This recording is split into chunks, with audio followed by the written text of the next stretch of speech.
नै पर्दैन। बांग्लादेशको बारेमा त कुरै भएन। त्यसले गर्दाखेरि हाम्रो जुडिसियरी चाहिँ पुरानो हो। तपाईले सुरुवाती दिनमा हेर्नुभयो भने हामीले प्रधान न्यायालयको स्थापना गर्यौं र सर्वोच्च अदालतको स्थापना भइसकेपछि हामीले भारतबाट एकजना जुरिस्टलाई ल्याएर नेपालको प्रधान न्यायाधीश बनायौं, जो हरिप्रसाद प्रधानको नामले परिचित हुनुहुन्छ।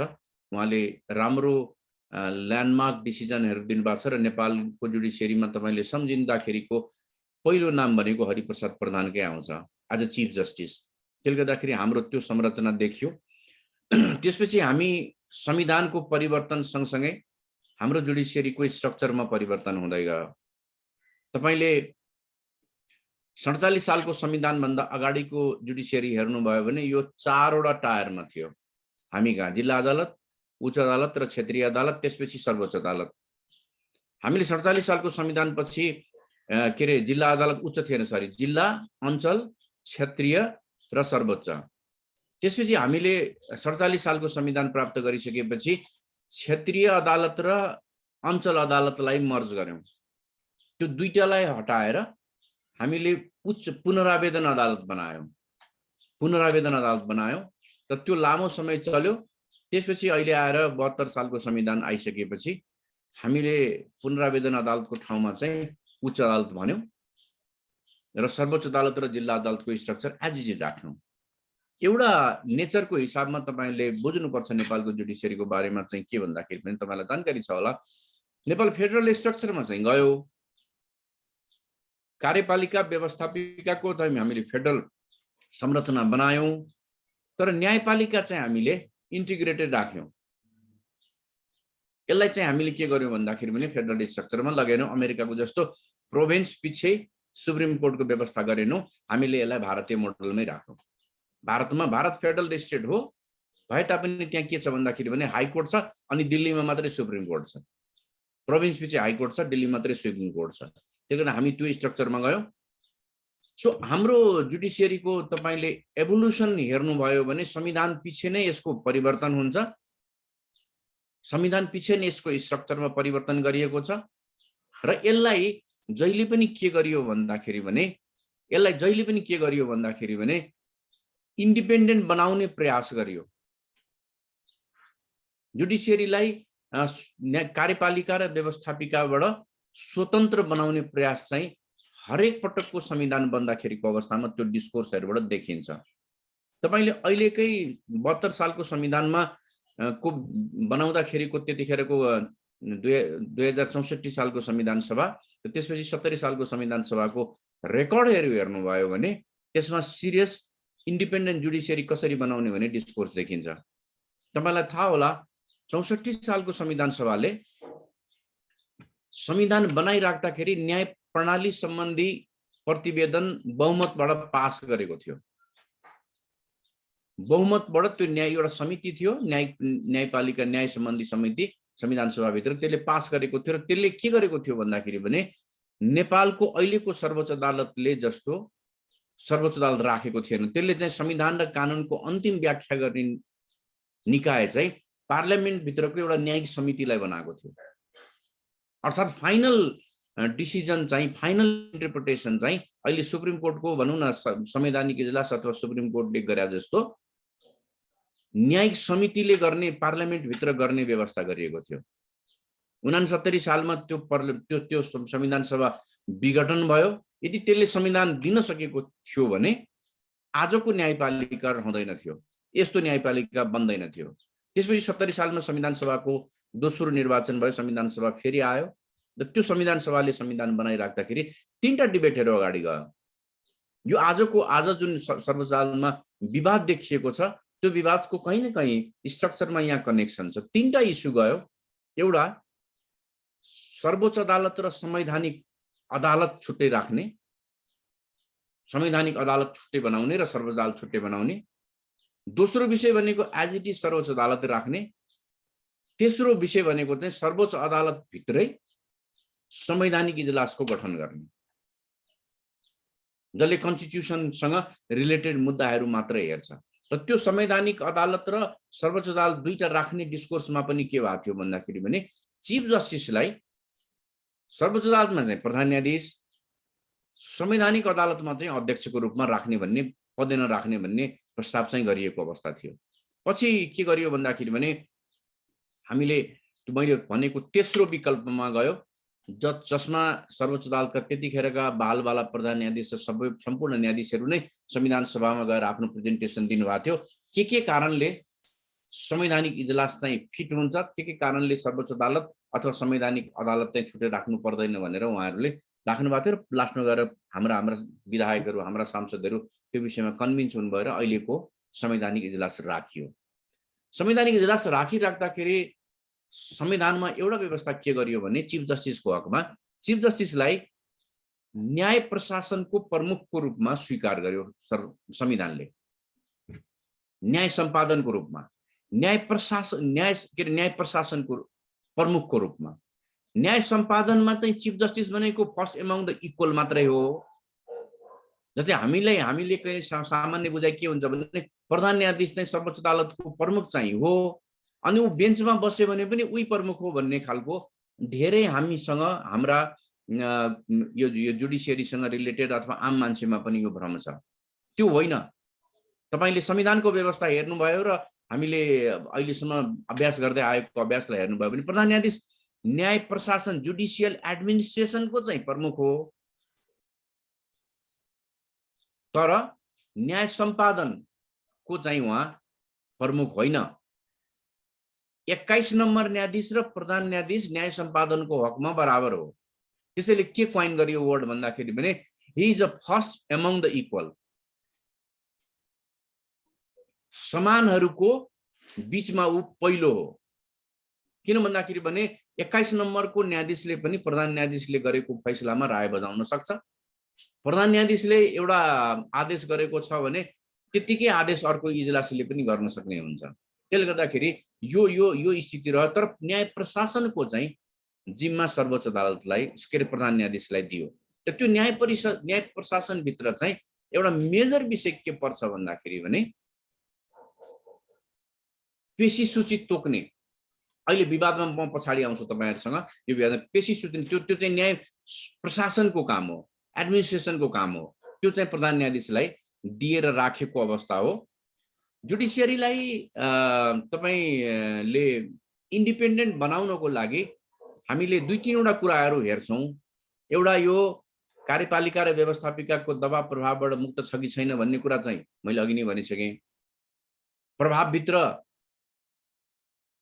मुद्दामा अथवा न्याय प्रशासनमा प्रभाव पार्ने कुरा हुन्छ। दबावमा कार्यपालिकाले कसरी दबाव बनाउन सक्छ भन्दाखेरि भने जुडिसियरीलाई बजेट त सरकारले दिने हो, अर्थ मन्त्रालयले दिने हो। बजेट नै यति कम दिने अथवा बजेट एलोकेसनमै यस्तो कुरा गरिदिने जसका कारणले ऊ अभावमा बाँच्नु परोस्। र जुडिसियरी अभावमा बाँचेपछि डेफिनेटली उसले केही कुराहरू आफ्नो कम्प्रोमाइज गर्नुपर्ने अवस्था हुन्छ। प्रभावको कुरा त्यो राजनीतिक भित्रबाट पनि हुन्छ, बाहिरबाट पनि हुन्छ। अहिले यसले जबरजस्त रूपमा प्रभावको कुरा गर्दाखेरि मिडिया ट्रायलको पनि कुरा गर्छौं हामीले। मिडिया ट्रायलको पनि कुरा गर्छौं र यो सिरियस छ। यो तपाईको नेपालमा मात्रै होइन, संसारभरि मिडिया ट्रायलको विषय चाहिँ प्रभावको रूपमा रहेको छ। यसले प्रभावित गर्छ भन्ने कुरा देखिन्छ। र त्यसपछि गएर अर्को आजको दिनको परिणामको अर्को मेजर कारण भनेको चाहिँ 63 सालको अन्तरिम संविधानको दोस्रो संशोधनबाट हामीले नेपालको प्रधान न्यायाधीश र न्यायाधीशको पनि पार्लियामेन्ट्री हियरिङ गर्ने व्यवस्था ल्यायौं। 63 सालको संविधानको ओरिजिनल ड्राफ्टबाट चाहिँ हामीले पार्लियामेन्ट हियरिङको व्यवस्था ल्यायौं। जस्तै संवैधानिक अंगमा हुने नियुक्तिहरुमा, राजदूतहरुको नियुक्तिहरुमा हियरिङको व्यवस्था ल्यायौं। तर प्रधान न्यायाधीश र न्यायाधीशको सुनवाईको व्यवस्था चाहिँ त्यतिखेर तत्काल रूपमा थिएन ओरिजिनल ड्राफ्टमा। संविधानको दोस्रो संशोधनबाट हामीले न्यायाधीश र प्रधान न्यायाधीशको पनि सुनवाईको व्यवस्था ल्यायौं। र हामीले त्यतिखेर जस्टिफाई के गर्न खोज्यौं भन्दाखेरि भने अमेरिकामा न्यायाधीश र प्रधान न्यायाधीशको पनि हियरिङ हुन्छ।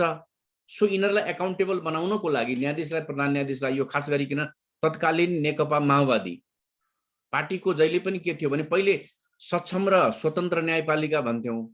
पछि के आयो भन्दाखेरि भने सक्षम, स्वतन्त्र र जवाबदेही न्यायपालिका पनि भन्यो। अनि यो जवाबदेही भन्ने कुरामा धेरै डिबेट भयो। को प्रति जवाबदेही हुन्छ जुडिसियरी अथवा न्यायाधीश को प्रति जवाबदेही हुन्छ भनिसकेपछि संविधान र कानुन प्रति जवाबदेही हुन्छ भन्ने लाइनमा त्यो टुङ्ग्याएर त्यो चिज राखिएको अवस्था हो।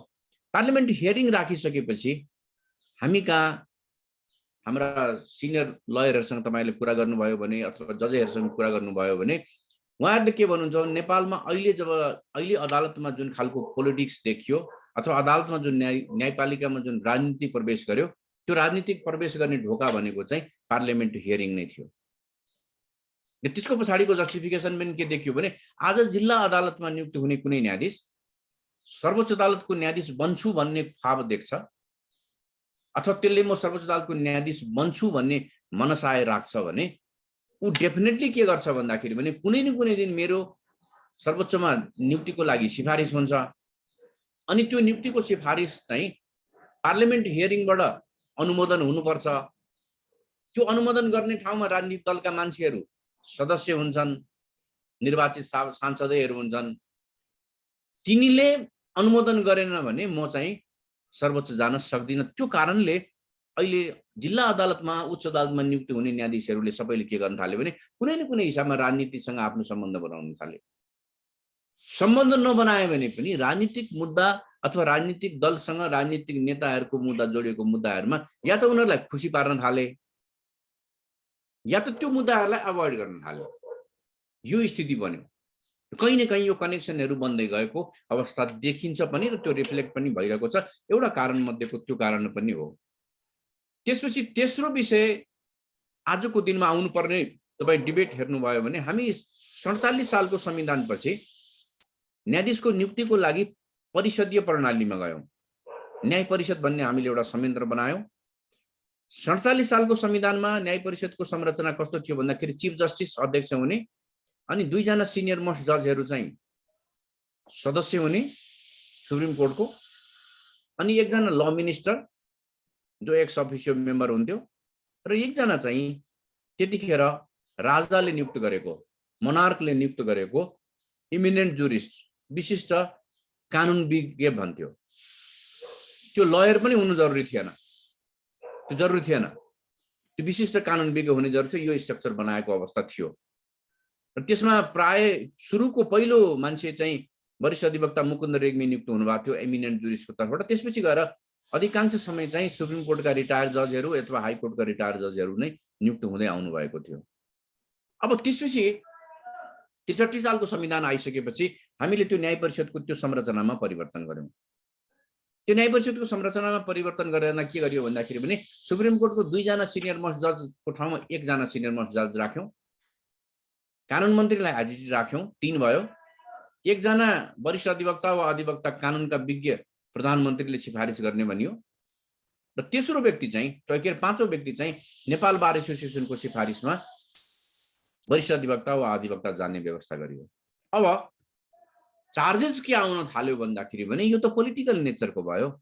चीफ जस्टिस र सिनियर मोस्ट 1 जना जज चाहिँ नन पोलिटिकल भयो। प्रधानमन्त्रीले नियुक्त गरेको, बारले नियुक्त गरेको, कानुन मन्त्री 3 जना त पोलिटिकल मान्छेहरू भए।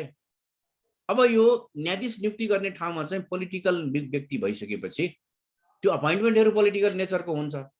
सो त्यहाँ भित्र जुडिसियरीमा कसाकसी के को हुन थाल्यो भन्दाखेरि भने क्याडर बेस जज र लयर अथवा आउटसोर्स गरेर लगिएको जजहरूको बीचमा ठूलो कन्फ्रन्टेसन सुरु भयो, ग्याप भयो। जस्तै जिल्ला न्यायाधीशबाट उच्च अदालतमा गएका र सिधै उच्च अदालतमा वकिलबाट नियुक्त भएका अथवा सर्वोच्च अदालतमा सिधै वकिलबाट नियुक्त भएका अथवा जिल्ला उच्च हुँदै सर्वोच्च गएका न्यायाधीशहरूको बीचमा ठूलो दरार सिर्जना भयो। यो कस्तो भयो भन्दाखेरि भने यो रियालिटी हो। यसको रिफ्लेक्सनहरु तपाईलाई म पछि बताउँछु। यो रियालिटी हो। जिल्ला न्यायाधीशबाट गएका न्यायाधीशले ल यो त हाम्रो अदालत त हाम्रो हो, यी बाहिरको मान्छे आएर हाम्रो भाग खाइदिए अथवा यिनी जान्दैनन्, हामी त तलबाटै मुद्दा गर्दै आएको मान्छे हो, हामी जान्दछौं भन्ने खालको पनि भयो एउटा पर्सपेक्टिभमा। त्यो पर्सपेक्टिभलाई फेरि जस्टिफाई के कुराले पनि गर्दियो भन्दाखेरि भने राम्रो चलेका राम्रो पर्फर्मेन्स पेशामा दिइरहेका वकिलहरू चाहिँ न्यायाधीशमा जाने कुरालाई डिस्करेज गरियो। किन भन्दाखेरि पनि न्यायाधीशको नियुक्तिमा धेरै कुराहरू भए, त्यसले गर्दाखेरि त्यो चलेका वकिलहरू जान छोडे। नचलेका वकिलहरू जान थालिसकेपछि तपाईको पर्फर्मेन्समा पनि कमजोरी आयो, आके हो। That's a fact. त्यसपछि गएर ल अब के भयो भन्दाखेरि भने क्याडर जज भर्सेस लयर अथवा आउटसोर्स गरेको पर्सनालिटीको बीचमा जुडिसियरीमा द्वन्द्व सिर्जना भयो। त्यो द्वन्द्व चाहिँ तपाईले भित्रभित्रै चलिरहेको देखिन्छ, बेला बेलामा त्यो कुरा देखिन्छ। कतिसम्म भयो भन्दाखेरि भने त्यो न्यायाधीश नियुक्तिहरूको भएकोमा मुद्दै पनि परेर त्यसपछि गएर हडतालको स्थितिमा पनि पुगेको अवस्था हो। यो कुराहरूले पनि हामीलाई थोरै अप्ठ्यारो अवस्था सिर्जना गरेको देख्छु यो जुडिसियरीको बारेमा। अब यति कुरा तपाईहरुलाई मैले राखिसकेपछि नियुक्तिको थोरै विषयमा, किनभने जुडिसियरीमा नियुक्तिको विषय सुरुवाती विषय हुन्छ। जस्तै तपाईले हामीसँग कम्पेयर गर्नुभयो भने हामीले परिषदीय प्रणाली बनायौं, 5 जनाको बनाएका छौं। 2015 मा भारतमा पनि हामी जस्तै परिषदीय प्रणालीमा उनीहरू जान खोजे र उनीहरूले नेशनल जुडिशियल अपॉइंटमेंट एक्ट भनेर ऐन बनाए र त्यो बमोजिम संविधानमा संशोधन पनि गरे।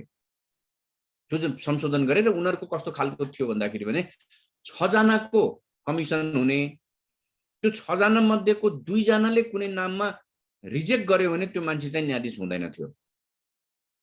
त्यस्तो खालको प्रस्ताव गरेको थियो। उनीहरूको पनि चिफ जस्टिस, सिनियरमा 2 जना जजेस, अनि ल मिनिस्टर, अनि इमिनेन्ट जुरिस्ट, त्यसपछि गएर जुन हाइकोर्टमा नियुक्ति गर्ने त्यो हाइकोर्टको चिफ जज चाहिँ एक्स अफिसियो मेम्बर बनाउने खालको संरचना बनाएका थिए। भारतमा त्यतिखेरको बेलामा चाहिँ न्यायाधीश नियुक्ति कलेजियमबाट हुन्छ। जस्तै भारतमा न्यायाधीश नियुक्तिको तपाईले संविधानमा हेर्नुभयो भने कुनै संयन्त्रै छैन। त्यहाँ एक लाइन लेखिएको छ, राष्ट्रपतिले चिफ जस्टिससँगको कन्सल्टेसनमा न्यायाधीश नियुक्ति गर्छ भन्छ। त्यहाँ सिधै तिनीहरूको। तर उनीहरूले के गर्यो भन्दाखेरि भने त्यो मैले अघि नै भनेको ऐनको विरुद्धमा एउटा मुद्दा पर्यो। ल बाहिरको मान्छेले जज नियुक्त गर्न थाल्यो भने त जुडिसियरीको इन्डिपेन्डेन्ट कम्प्रोमाइज हुन्छ।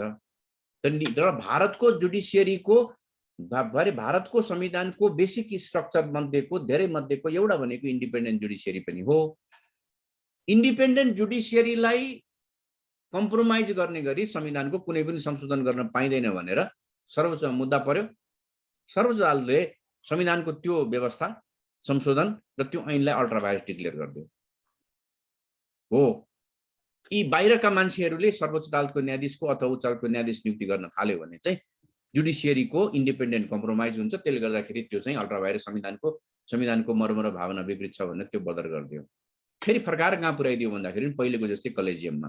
जस्तै उनीहरूको कलेजियम भन्ने छ। तपाईको इन्दिरा गान्धीको पालामा तपाईहरुले ल कलेजमा पढ्नु पनि भयो होला, एउटा इन्डियाको एउटा प्रसिद्ध मुद्दा छ, केशवानन्द भारतीको मुद्दा।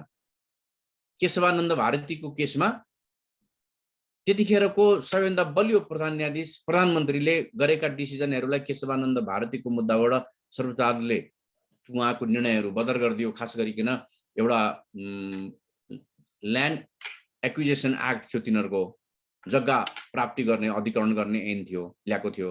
त्यसको विरुद्ध एउटा मुद्दा परेको थियो। त्यसमा सर्वोच्च अदालतले त्यो आदेश जारी गरेर बदर गरिदियो केशवानन्द भारतीको मुद्दामा। र त्यो मुद्दामा एकजना जज थिए, जस्टिस खन्ना। उनी सर्वोच्च अदालतको न्यायाधीशको लागि लाइनमा थिए। उनी चाहिँ वरिष्ठताको आधारमा न्यायाधीश हुनुपर्ने थियो। तर इन्दिरा गान्धीले त्यो मुद्दामा फैसला गरेको प्रतिशोध लिनका लागि जस्टिस खन्ना भन्दा 4 जना तलको 4 जना जुनियर मान्छेलाई प्रधान न्यायाधीश बनाइदिन् र सबैलाई आउट गरिदिन्। किन भन्दाखेरि भने सिधै राष्ट्रपतिले नियुक्त गर्ने व्यवस्था थियो। अनि त्यहाँ फेरि मुद्दा पर्यो र त्यसपछि गएर संविधानको त्यो कन्सल्टेसन भन्नेलाई in consultation with chief justice भन्ने शब्दलाई इन कन्सेन्ट बनायो उनीहरूले। कन्सल्टेसन भनेको सिम्पल सोध्ने मात्रै होइन, चिफ जस्टिसको कन्सेन्ट लिने भन्यो। अनि त्यहाँ चिफ जस्टिसलाई पनि उनीहरूले के भने भन्दाखेरि चिफ जस्टिस एक्लो भयो भने त हुँदैन भनेपछि चिफ जस्टिसलाई सिनियर मोस्ट 4 जनाको कलेजियम बनाइदियो उनीहरूले। सो 4 जनाको कलेजियमले अब मान्छे छान्छ र त्यसलाई गएर राष्ट्रपति कहाँ पठाउँछ अनि राष्ट्रपतिबाट नियुक्ति गर्ने अवस्था हुन्छ। हामी कहाँ पनि अहिले आजको दिनको जुन विवाद छ त्यसमा मेजर रूपमा उठेको विषय भनेको न्याय परिषदको संरचनाकै विषय हो। जस्तै अहिले प्रधान न्यायाधीशको विषयमा प्रश्न उठेको छ। प्रधान न्यायाधीशको बहिर्गमनको माग लिएर बार एसोसिएसनले आन्दोलन गरिरहेको अवस्था छ, राजीनामा मागिरहेको छ। पार्लियामेन्टमा गएर के अरे राजनीतिक दलका प्रमुख नेताहरूलाई भेटेर महाभियोग इम्पिचमेन्ट लगाउने यी आधार छन्, इम्पिचमेन्ट लगाइदेऊ भनिरहेको अवस्था छ।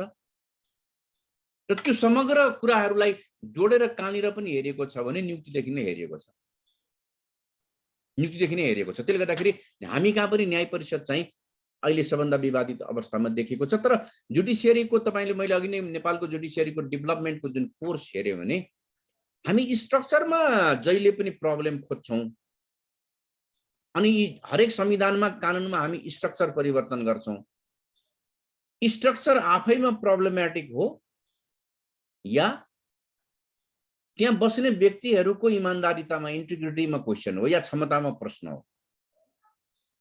सिरियस प्रश्न उठेको छ। जस्तै तपाईँ अमेरिकामा हेर्नुस्, न्यायाधीश नियुक्ति सिधै राष्ट्रपतिले गर्छ, यहाँलाई जानकारी होला। सुप्रिम कोर्टको जज राष्ट्रपतिले सिधै एक्जिक्युटिभ डिसिजनबाट नियुक्ति गर्छ।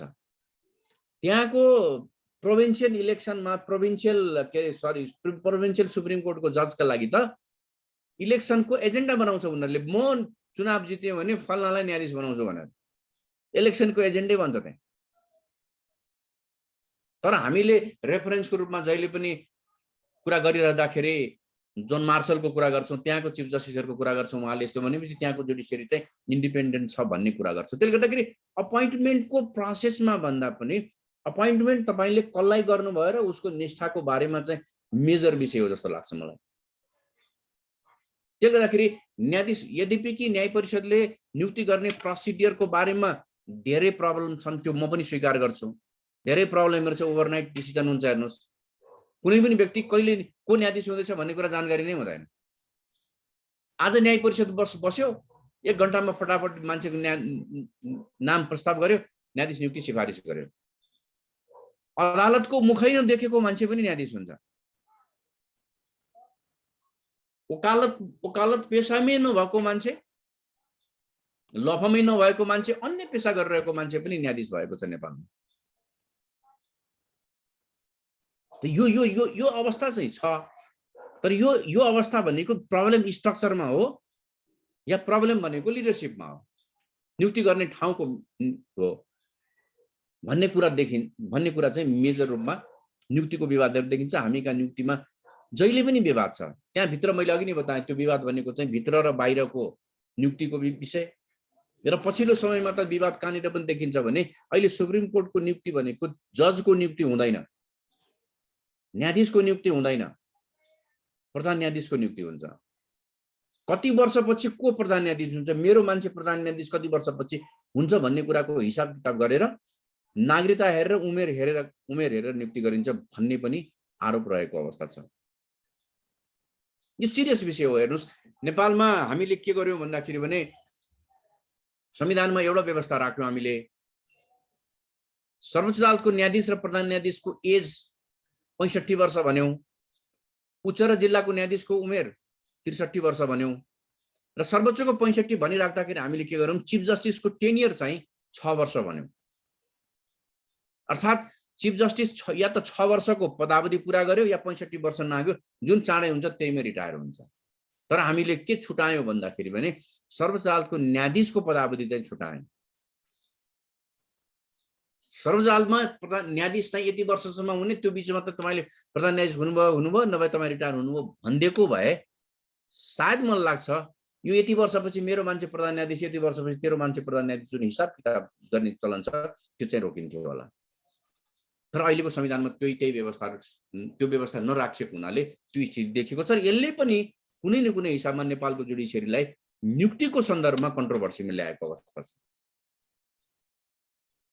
त्यसपछि नेपालको जुडिसियरी आजको अवस्थामा पुग्नुको अर्को मेजर कारण भनेको त्यो सुनवाईमा गरिने प्रश्नहरू र सुनवाईमा जुन विषयहरू हामी उत्खनन गर्छौं त्यो विषयहरूले पनि मेजर रूपमा यो कुरालाई उठाएको अवस्था देखिन्छ आजको दिनमा। यति भनिसकेपछि हामीले आजको समस्यामा प्रवेश गरौं। कहाँबाट आजको दिनको समस्यामा जुडिसियरी आइपुग्यो त्यो इतिहास मैले तपाईलाई बताएँ, तर टर्निङ पोइन्टमा अब जाउँ। समस्या कहाँ हो? 3-4 विषय नेपालको जुडिसियरीको बारेमा तपाई हामी सबैले उठाइरहेको विषय हो। भ्रष्टाचारको विषय, अनियमितताको विषय र खास गरिकन ढिलासुस्तीको विषय। यसमा पनि सर्वोच्च अदालतमा तपाई इमेजिन गर्न सक्नुहुन्छ 68 सालदेखिको मुद्दा सर्वोच्च अदालतमा पेन्डिङ छ।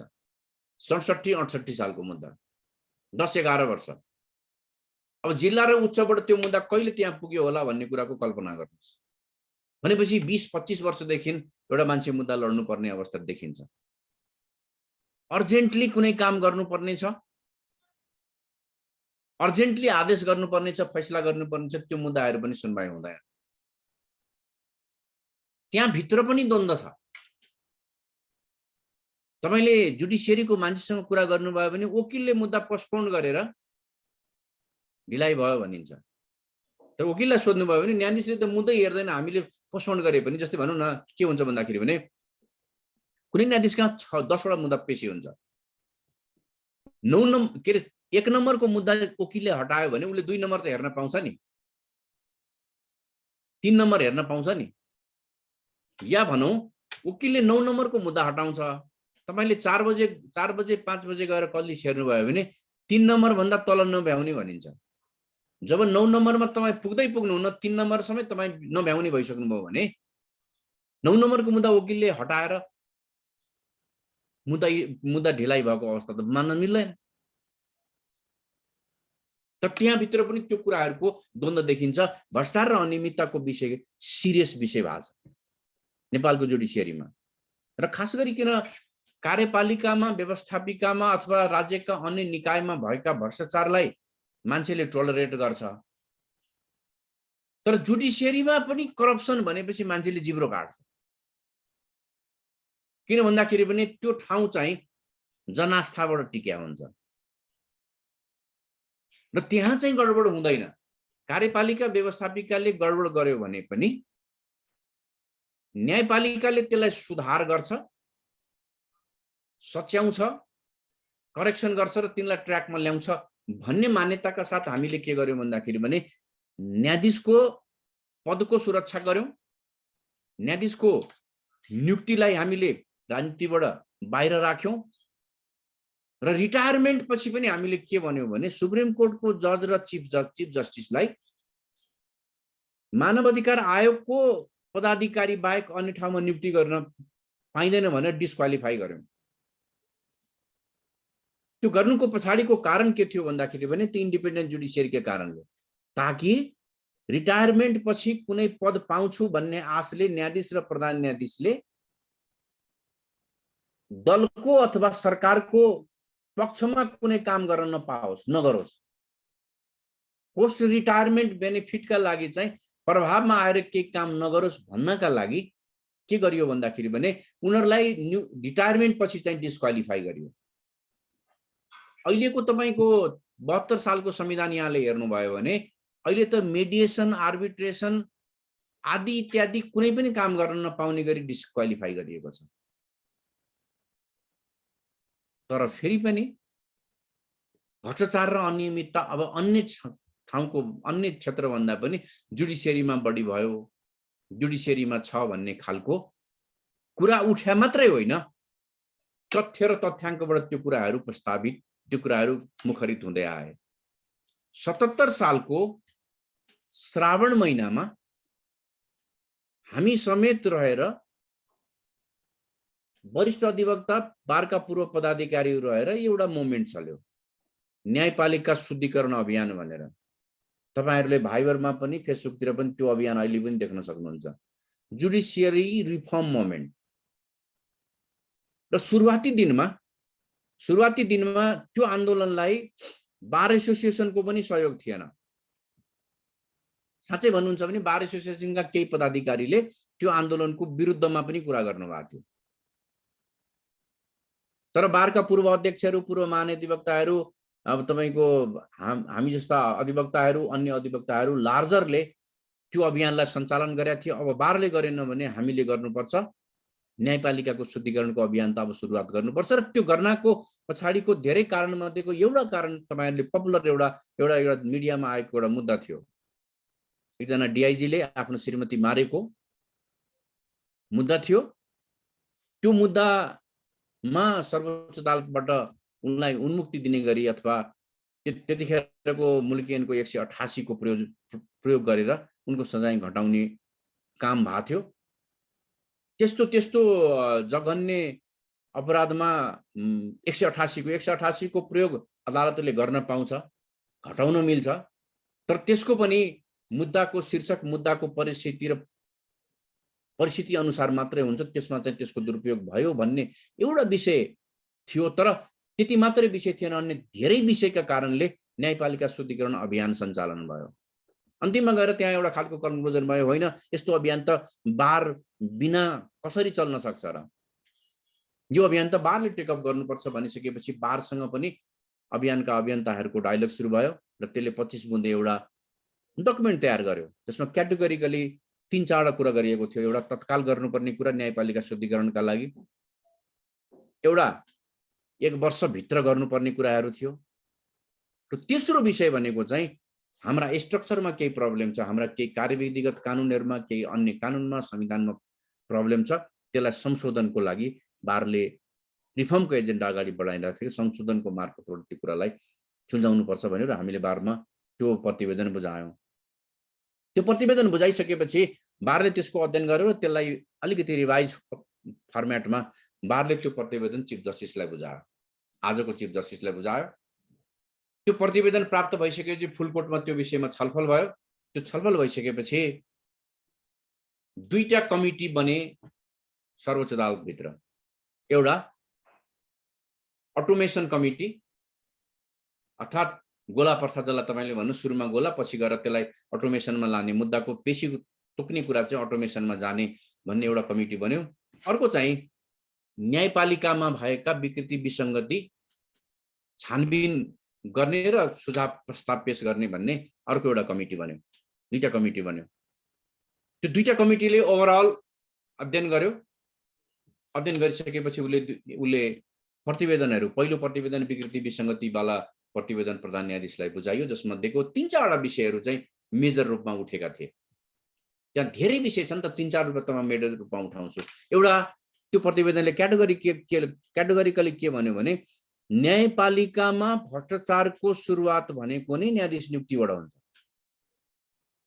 न्यायाधीश नियुक्तिबाटै भ्रष्टाचारको सुरुवात हुन्छ, अर्थात् न्यायाधीश नियुक्ति हुँदाखेरि पैसा लिएर न्यायाधीश नियुक्ति गरिन्छ या मलाइजा गरेर गरिन्छ, योग्य मान्छेलाई गरिदैन, अयोग्य मान्छेलाई गरिन्छ भन्ने खालको कन्क्लुजन त्यो प्रतिवेदनमा एउटा प्रतिवेदन दियो। त्यसपछि गएर अदालतमा मुद्दाको पेशी तोक्नेदेखि लिएर तारिख तोक्नेदेखि लिएर त्यसको फाइनल हियरिङसम्ममा विभिन्न चरणमा भ्रष्टाचार हुन्छन्, आर्थिक अनियमितता हुन्छन् भन्ने खालको तोक्यो। त्यो काम चाहिँ बिचौलियाले गर्छ। त्यो काम चाहिँ बिचौलियाले गर्छ भन्यो अनि त्यसपछि उले बिचौलियाको सूचीकरण गरेको छ।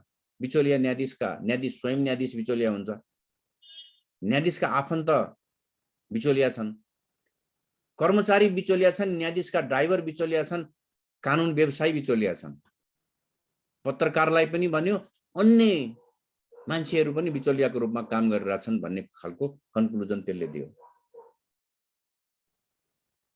त्यो साथसाथै त्यो प्रतिवेदन तयार गरिराख्दाखेरि बारको अध्यक्ष, बारको महासचिव, सर्वोच्च बारको अध्यक्ष लगायत पनि त्यो कमिटीमा हुनुहुन्थ्यो।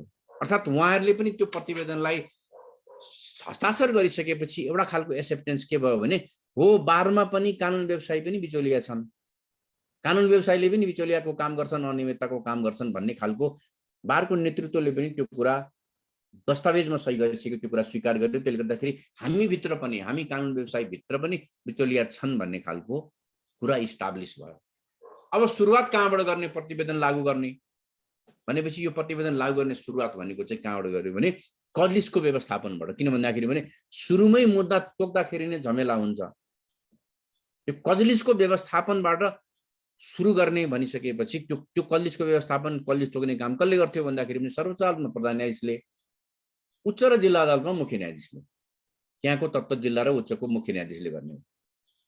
यो विषयमा विवाद आयो र खास गरिकन प्रधान न्यायाधीशले यो विषयलाई लागू गर्न सकिँदैन, अर्थात् मेरो अधिकार चाहिँ कर्टेल गर्दिन भन्ने खालको अभिव्यक्ति यदाकदा कार्यक्रमहरूमा दिन थालिसकेपछि र खास गरिकन सर्वोच्च अदालतको फुल कोर्ट भित्र पनि यो विषयमा चाहिँ एकमत नभइसकेपछि बारले त्यहाँ पोजिसन बनायो। हैन, यो त तिमीहरूले आफैले बनाएको समितिले दिएको प्रतिवेदन कार्यान्वयन गर्ने विषय हो।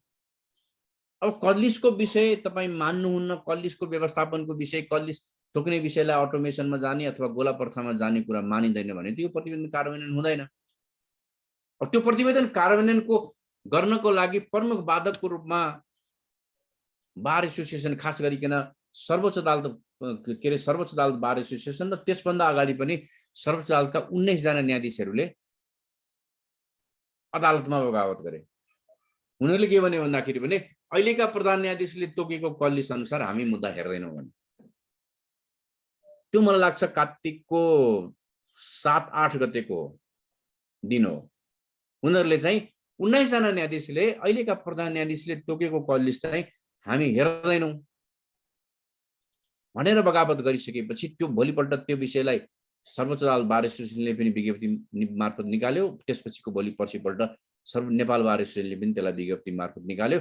अर्थात् कुरा के भयो भन्दाखेरि भने या त अटोमेसनमा गोलामा जानु पर्यो, होइन भने अहिलेको चिफ जजले तोकिरहेको कल्लिस चाहिँ हामी हेर्दैनौँ भनेर सुप्रिम कोर्टका जजहरूले बगावत गरिसकेपछि अब स्थिति के रह्यो भन्दाखेरि भने या त गोलामा जाने, अटोमेसनमा जाने, या त प्रधान न्यायाधीशले आफ्नो पदबाट राजीनामा दिने या पद छोड्ने भन्ने कुरा चाहिँ प्रमुख रूपमा आयो। र त्यहाँनिर एउटा शब्द क्वाइन गर्यो 19 जना न्यायाधीशको समूहले, ग्रेसफुल एक्जिट भन्यो, सम्मानपूर्वक बहिर्गमन भन्यो।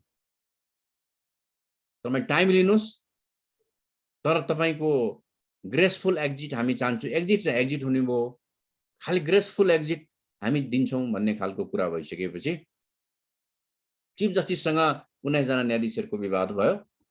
उनले म जुन प्रक्रियाबाट आएको, म संवैधानिक प्रक्रियाबाट नियुक्त भएर आएको, संवैधानिक प्रक्रियाबाटै म जान्छु, मलाई महाभियोग लाग्यो भने मात्रै राजीनामा म छोड्छु, नभए म किन छोड्ने, तपाईहरुले पनि छोड्नुस् भन्ने खालको इन्फर्मल कुराहरू भयो भन्ने कुरा हामीले मिडियाबाट थाहा पायौं।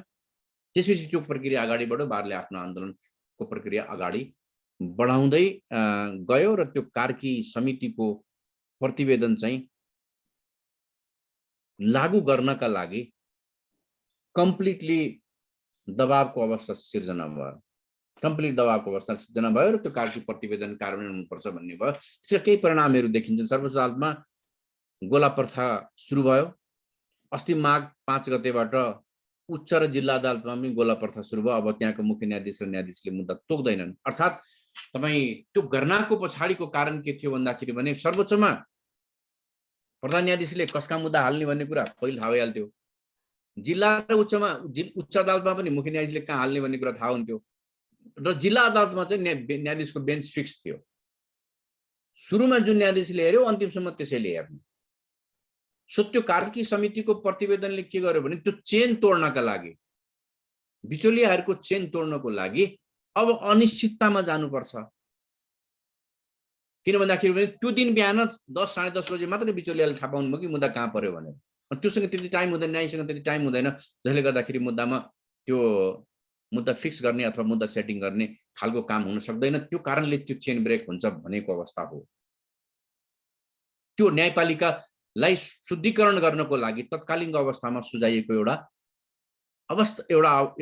सूत्र हो। यद्यपि कि त्यसको लार्जर रूपमा सुझाइएको विषय भनेको त अटोमेसनमै जाने भन्ने हो। अहिले त्यो प्रक्रियामा गइसकेपछि प्रश्न के उठेको छ भने हाम्रो जस्तो जुडिसियरीमा जहाँ चिफ जस्टिसलाई संविधानले नै न्याय प्रशासनको प्रमुख मान्यो, संविधानले चिफ जस्टिसलाई न्याय प्रशासनको प्रमुख मान्ने, अनि न्याय प्रशासनको काम मध्येको एउटा कल्लिस तोक्ने काम चाहिँ प्रधान न्यायाधीशलाई गर्न नदिने हो भने यो संविधानको विरुद्ध हो कि? अथवा कमन ल सिस्टम भएको देशमा जहाँ चिफ जस्टिसलाई प्रमुख व्यक्ति मानिन्छ र उसलाई एकाउन्टेबल, उसलाई जवाबदेही बनाउनु पर्छ भन्ने खालको देशमा अब चिफ जस्टिसलाई चाहिँ विश्वास नगर्ने कुरा कस्तो हुन्छ भन्ने कोणबाट पनि डिस्कसनहरू चलेको अवस्था छ। व्यक्तिगत रूपमा व्यक्तिगत रूपमा मलाई सोध्नुहुन्छ भने वास्तवमा हाम्रो जस्तो कन्ट्रीमा गोला प्रथा जस्तो चिजहरू चाहिँ त्यति उपयुक्त होइन। तर गर्ने के भन्दाखेरि भने यो भ्रष्टाचार र अनियमितताको त्यो जालो तोड्नको लागि हामीसँग यही ब्याड चोइस बाँकी थियो। वर्षमा जानुभन्दा ब्याड चोइस चाहिँ ठिक छ, किनभने तपाईसँग गुड र ब्याडमा भयो भने तपाईँले गुड छान्ने हो, तपाईसँग चोइस चाहिँ ब्याड र वर्स छ भने तपाईँले ब्याड छान्ने हो। यो यो यो प्रक्रिया चाहिँ हाम्रो जस्तो सिस्टममा चाहिँ ब्याड वाला हो। किन ब्याड छान्नुभयो भन्दाखेरि भने वर्षमा नजाउन त भन्ने खालको कारणले गर्दा हामी ब्याडमा आएको अवस्था हो। अब यसले कहाँ पुर्याउँछ त्यो चाहिँ हेर्न पर्ने छ। अहिले धेरै टाइम लाग्छ, यसको लागि धेरै टाइम छ हामीसँग यसको प्रभाव। यद्यपि कि हामीले तल्लो अदालतमा, जिल्ला अदालतमा चाहिँ यो गोला प्रथाको अभ्यास पहिले पनि गरिसकेका थियौँ र त्यो गोला प्रथाको अभ्यास गरेर पनि हामीले त्यो काम लाग्दैन भनेर फर्केर हामी कन्टिन्युअस हियरिङमा आएको अवस्था थियो। अब यसको 2-3 पाटोहरू सिरियस रूपमा हामी कानुनका जानकार भनौँ या कानुनका विद्यार्थीहरूले हेर्नुपर्ने हुन्छ। आज जुडिसियरी जहाँ छ नि, बार एसोसिएसन आन्दोलनमा छ, लगभग अदालत, सर्वोच्च अदालत हाफ प्यारालाइज छ, किनभने 12 वर्षमा सुनवाई हुँदैन हैन। अन्य अदालतमा पनि गोला प्रथाका कारणले तत्काल रूपमा भद्रगोल छ। न्यायपालिकाको बारेमा, खास गरिकन न्यायाधीशको बारेमा, कर्मचारीको बारेमा, वकिलका बारेमा जनमानसमा यस्तो खालको मेसेज गएको छ, जनमानसमा यस्तो खालको मेसेज गएको छ कि नेपालको सबै भ्रष्टाचार चाहिँ जम्मै यी वकिल न्यायाधीशहरूले मात्रै गर्दा रहेछन् भन्ने खालको गएको छ। वकिल न्यायाधीशलाई पत्याउनु, तपाईँ हामीले गरेका वकिल र न्यायाधीशले यो देशलाई पुर्याएको योगदानको बारेमा कसैले पनि अब चर्चा गर्दैन, खालि यी चाहिँ भ्रष्टाचारका मूल मान्छे हुन् भन्ने खालको हो। यो विषय यसरी बाहिर निस्केर आयो। एउटा कोणबाट हेर्दाखेरि चाहिँ ठिकै पनि भयो जस्तो लाग्छ। किन भन्दाखेरि पनि तपाईँले एकचोटि गएर सबै चिज उदाङ्ग नपारिकन तपाईँले नयाँ रूपमा बनाउन सक्नुहुन्न। यद्यपि कि जुडिसियरी भनेको चाहिँ रिभोल्युसनबाट चेन्ज हुने संस्था नभएर इभोल्युसनरी चेन्जेसको संस्था हो यो।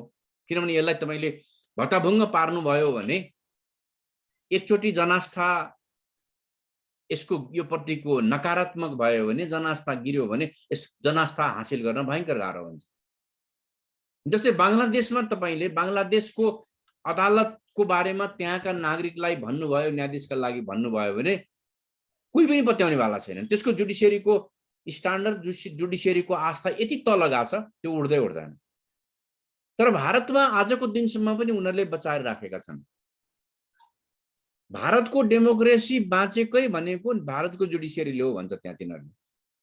जस्तै मैले अघि नै त्यो केशवानन्द भारतीको केस कुरा गरेँ। जस्तै भनौँ न, भारतमा सबैभन्दा विवादित, भारतलाई नै हल्लाएको एउटा इस्यु थियो, त्यो भनेको राम जन्मभूमि बाबरी मस्जिदको मुद्दा। कति वर्ष चल्यो, मान्छे कति मरे, तर जब सर्वोच्च अदालतले एउटा फैसला गर्यो,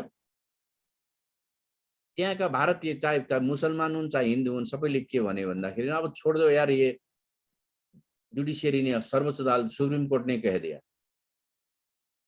अब सर्वोच्च अदालतले भनिसक्यो छोड दियो। त्यहाँ कतिसम्म भयो भन्दाखेरि मस्जिद बनाउन मुसलमानले पैसा दिने भए, मजार बनाउनको लागि मस्जिद बनाउनको लागि, मन्दिर बनाउनको लागि मुसलमानले पैसा दिन्छु भने मस्जिद बनाउनको लागि हिन्दूहरूले पैसा दिने सम्मको कुरा आयो त्यहाँ। यद्यपि कि त्यहाँ पनि ग्रीभान्सेस छन्। जस्तै त्यो फैसला गर्ने प्रधान न्यायाधीशलाई अहिलेको सत्ताधारी दल बीजेपीले राष्ट्रिय सभामा लगिदियो रिटायरमेन्ट पछि,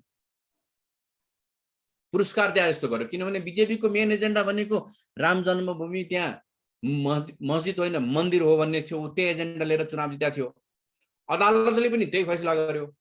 त्यो फैसला गर्ने प्रधान न्यायाधीशलाई उसले रिटायरमेन्ट पछि अहिले राष्ट्रिय सभामा लगेर राखेको छ। त्यसले त्यहाँ पनि ग्रीभान्सेस छ। तर त्यहाँ एउटा जनास्था चाहिँ के देखिन्छ भने अदालतले भनिसकेपछि चाहिँ द्याट्स द फाइनल। हामी कहाँ जस्तो अदालतले गरेको फैसला उपर चाहिँ आन्दोलन हुँदैन। भारतमा प्रश्न उठ्छ, जहाँ उठ्ने ठाउँ जहाँ पार्लियामेन्टमा उठ्छ, तर सडकमा न्यायाधीश र प्रधान न्यायाधीशको विरुद्धमा भारतमा आन्दोलन हुँदैन। त्यसले गर्दा त्यहाँको जुडिसियरीले एउटा जुडिसियरीप्रति एउटा जनआस्था रहिरहेको अवस्था छ। अब हामी कहाँ त के भयो भन्दाखेरि भने जनआस्था रहने चिज चाहिँ कसरी रहेन भन्दाखेरि भने जुडिसियरीको प्रमुख नै चारै तर्फबाट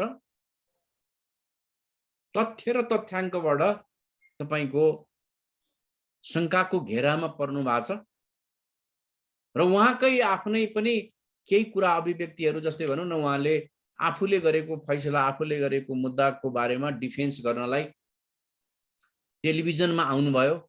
यो चाहिँ जतिसुकै आरोप लाग्यो भने पनि न्यायाधीश र प्रधान न्यायाधीशले पब्लिकली आएर आफ्नो मुद्दाको बारेमा डिफेन्ड गर्दैन।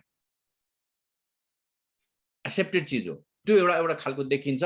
यद्यपि कि अब के रे अहिलेको यो अवस्थाले नेपालको जुडिसियरीलाई मन लाग्छ जनआस्थाको फेरि प्राप्त गर्नको लागि वर्षौं लाग्छ। कारण जोसुकै होस्, कारण जसुकै कारण होस्, आन्दोलन गर्ने बार एसोसिएसन गलत होस्, प्रधान न्यायाधीश गलत हुनुहोस्, सर्वोच्च अन्य न्यायाधीश गलत हुनुहोस् या कर्मचारी गलत हुनुहोस्, तर प्रश्न के छ भन्दाखेरि भने गलत जोसुकै भए पनि गलत को हो भन्ने कुरा त लगभग सबैलाई थाहा छ।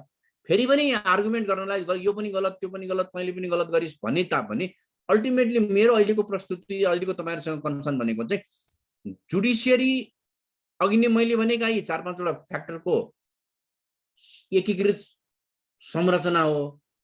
न्यायपालिका त्यहाँ वकिल पनि हुन्छ, सरकारी वकिल पनि हुन्छ, कर्मचारी हुन्छ, न्यायाधीश हुन्छन्, प्रधान न्यायाधीश हुन्छन्। गलती जसुकैले गरे भने पनि बदनामी चाहिँ न्यायपालिकाको हुन्छ, जनस्था चाहिँ न्यायपालिकाको खस्किन्छ। त्यसले गर्दाखेरि यसको समाधानको लागि म आफूले काम गरेको इन्स्टिट्युसनमा मेरो बारेमा यत्रो प्रश्न उठिसकेपछि यसको भविष्यको लागि, यसको सुनिश्चितताको लागि, यसको हितको लागि मैले छोड्दिँदाखेरि हुन्छ भने म छोड्दिन्छु नि त भनेर चिफ जस्टिसले छोड्न पनि सक्नुहुन्थ्यो, छोड्दिनु पर्थ्यो, छोड्दै आए हुन्थ्यो। आफूमाथि आरोप लागेको आरोप यो आरोप चाहिँ गलत हो भनेर एउटा श्वेतपत्र जारी गरेर पनि आफ्नो प्रतिरक्षा गरेर पनि यो संस्थालाई अगाडि बढ्न दिए हुन्थ्यो। दुईटा अवस्था। तेस्रो होइन, सर्वोच्च अदालतको प्रधान न्यायाधीशको बारेमा बार एसोसिएसन लगायतले पूर्व न्यायाधीशले सर्वोच्च अदालतका 29 जना न्यायाधीशले यत्रो प्रश्न उठाइसकेपछि लिखित रूपमा हामीलाई दिइसकेपछि यो विषय पार्लियामेन्टमा हामी छलफल गरौँ न त भनेर राजनीतिक दलहरूले पार्लियामेन्टमा यो छलफलको प्रक्रिया अगाडि बढाउन सक्थ्यो। पार्लियामेन्टमा छलफल हुन्थ्यो, पार्लियामेन्टले त्यो विषयमा इन्भेस्टिगेसन गर्थ्यो नि। जस्तै भनौँ न उहाँको बारेमा कुनै पर्टिकुलर मुद्दामा अनियमितता गरेको विषय थियो भने पार्लियामेन्टले इन्भेस्टिगेसन गर्न पाउँथ्यो नि त। इन्भेस्टिगेसनमा ठिक थियो हो, त्यो आरोप चाहिँ ठिक छ भने भए संविधान बमोजिम प्रधान न्यायाधीशको विरुद्ध प्रक्रिया अगाडि बढ्थ्यो। होइन त्यो आरोप गलत रहेछ भन्दाखेरि भने आरोप लगाउनेहरूसँग थप प्रमाण माग्ने या त्यो आरोप गलत रहेछ भन्ने पुष्टाइ हुन्थ्यो। नेपालका राजनीतिक दलहरू कति गैर जिम्मेवार भयो भने नेपालको सर्वोच्च अदालत 2 महिनादेखि बन्द भएर बसेको छ, कामै गर्न नसकेर 2-2.5-3 महिनादेखि लिएर। नेपालका राजनीतिक दललाई केही पनि भएको छैन भने जस्तो कोही केही नगरेर चुप लाएर बसेका छन्। ए बाबा दुईटा चिज त गर्न सकिन्थ्यो नि। खराब जो कि त बार एसोसिएसनलाई खराब भनिदिनु पर्यो जसले आन्दोलन गर्यो, या त कि त त्यो 19 जना न्यायाधीश तिमीहरू खराब हो तिनलाई भनिदिनु पर्यो, या त जसलाई आरोप लागेको छ उसलाई खराब। कोही त खराब होला, सबै खराब त दुईटै त खराब पक्कै छैन होला, दुईटै गल्ती त पक्कै छैन होला, तीनटै गल्ती त पक्कै छैन होला। यो काम चाहिँ कसले गर्नु पर्थ्यो भन्दाखेरि भने जुडिसियरीले गर्नु पर्थ्यो, यो चिज गरिएन। के सरी सरकारले गर्नु पर्थ्यो, राजनीतिक दलहरूले गर्नु पर्थ्यो, यो चिज गरिएन। यही गर्नको लागि फेरि के भन्दा भन्दाखेरि भने इम्पिचमेन्ट भन्नेको विषय, महाभियोग भनेको विषय रेयर अफ द रेयरेस्ट हो। जतिखेर पनि यो महाभियोगको अस्त्र चलाउनु पर्छ भन्ने होइन, तर संविधानमा जस्तोसुकै लोकतान्त्रिक देशको जस्तोसुकै अदालतको स्वतन्त्रतालाई मान्यता दिएको संसारभरिको संविधान हेर्नुभयो भने महाभियोगको विषय चाहिँ राखेको छ। त्यो किन राखियो भन्दाखेरि भने बाइ डिफल्ट त्यो पदमा पनि गलत मान्छे पुग्न सक्छ है, या त्यो पदमा पुगिसकेपछि त्यो मान्छेले गलत क्रियाकलाप गर्न सक्छ है भन्ने कुराको अनुमान गरेर संविधानमा त्यो व्यवस्था राखिएको। महाभियोग लगाउनै हुँदैन, महाभियोग छुनै हुँदैन भन्ने होइन, तर महाभियोगको प्रस्ताव भनेको चाहिँ रेयर अफ द रेयरेस्ट हो, हतपत्ता लगाइराख्ने खालको प्रस्ताव चाहिँ त्यो होइन। त्यसका निश्चित आधार र कारण छ। त्यसले गर्दाखेरि हामी कहाँ दुईटा महाभियोगको प्रस्तावको सम्बन्धमा खास गरिकन प्रधान न्यायाधीश र न्यायाधीशलाई हटाउनको लागि दुईटा चीजहरू गर्यो। एउटा 25% प्रतिनिधि सभाका सांसदले प्रस्ताव दर्ता गरिसकेपछि प्रधान न्यायाधीश स्वतः निलम्बन हुन्छन् अथवा न्यायाधीश स्वतः निलम्बन हुन्छन्। त्यसपछि गएर अनुसन्धानको प्रक्रिया सुरु गर्ने। अर्को भनेको 3 जनाले प्रस्ताव पेश गर्ने, त्यसपछि गएर अनुसन्धान समिति गठन हुन्छ। तर चिफ जस्टिस या सुप्रिम कोर्टको जज अथवा चिफ जज निलम्बन चाहिँ हुँदैन।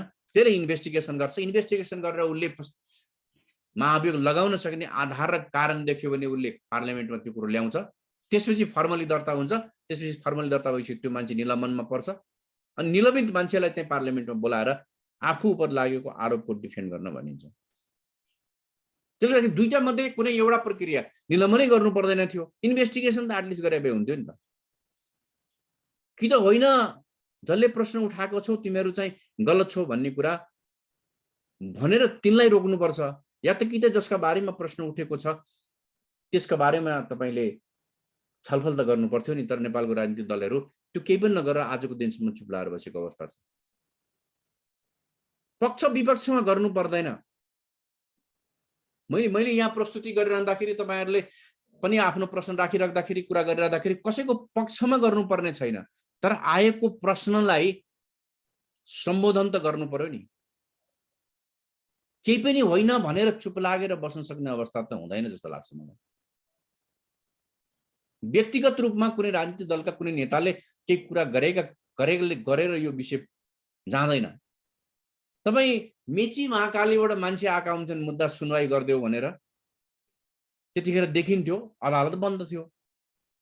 अनि मेची महाकालीका जनताको त्यो दुःख नेपालका राजनीतिक दलहरूको सरकारको विषय बन्दैन र? निश्चित रूपमा बन्छ। मेरो बन्छ, तपाईको बन्छ। किनभने हामी न्याय र कानुनको क्षेत्रका मान्छेहरू हामीको बारेमा बन्छ। अब कसैको प्रश्न पनि छ, प्रधान न्यायाधीशको बहिर्गमन अथवा प्रधान न्यायाधीशलाई हटाएर मात्र न्यायपालिकामा रिफर्मको एजेन्डा अगाडि बढ्छ त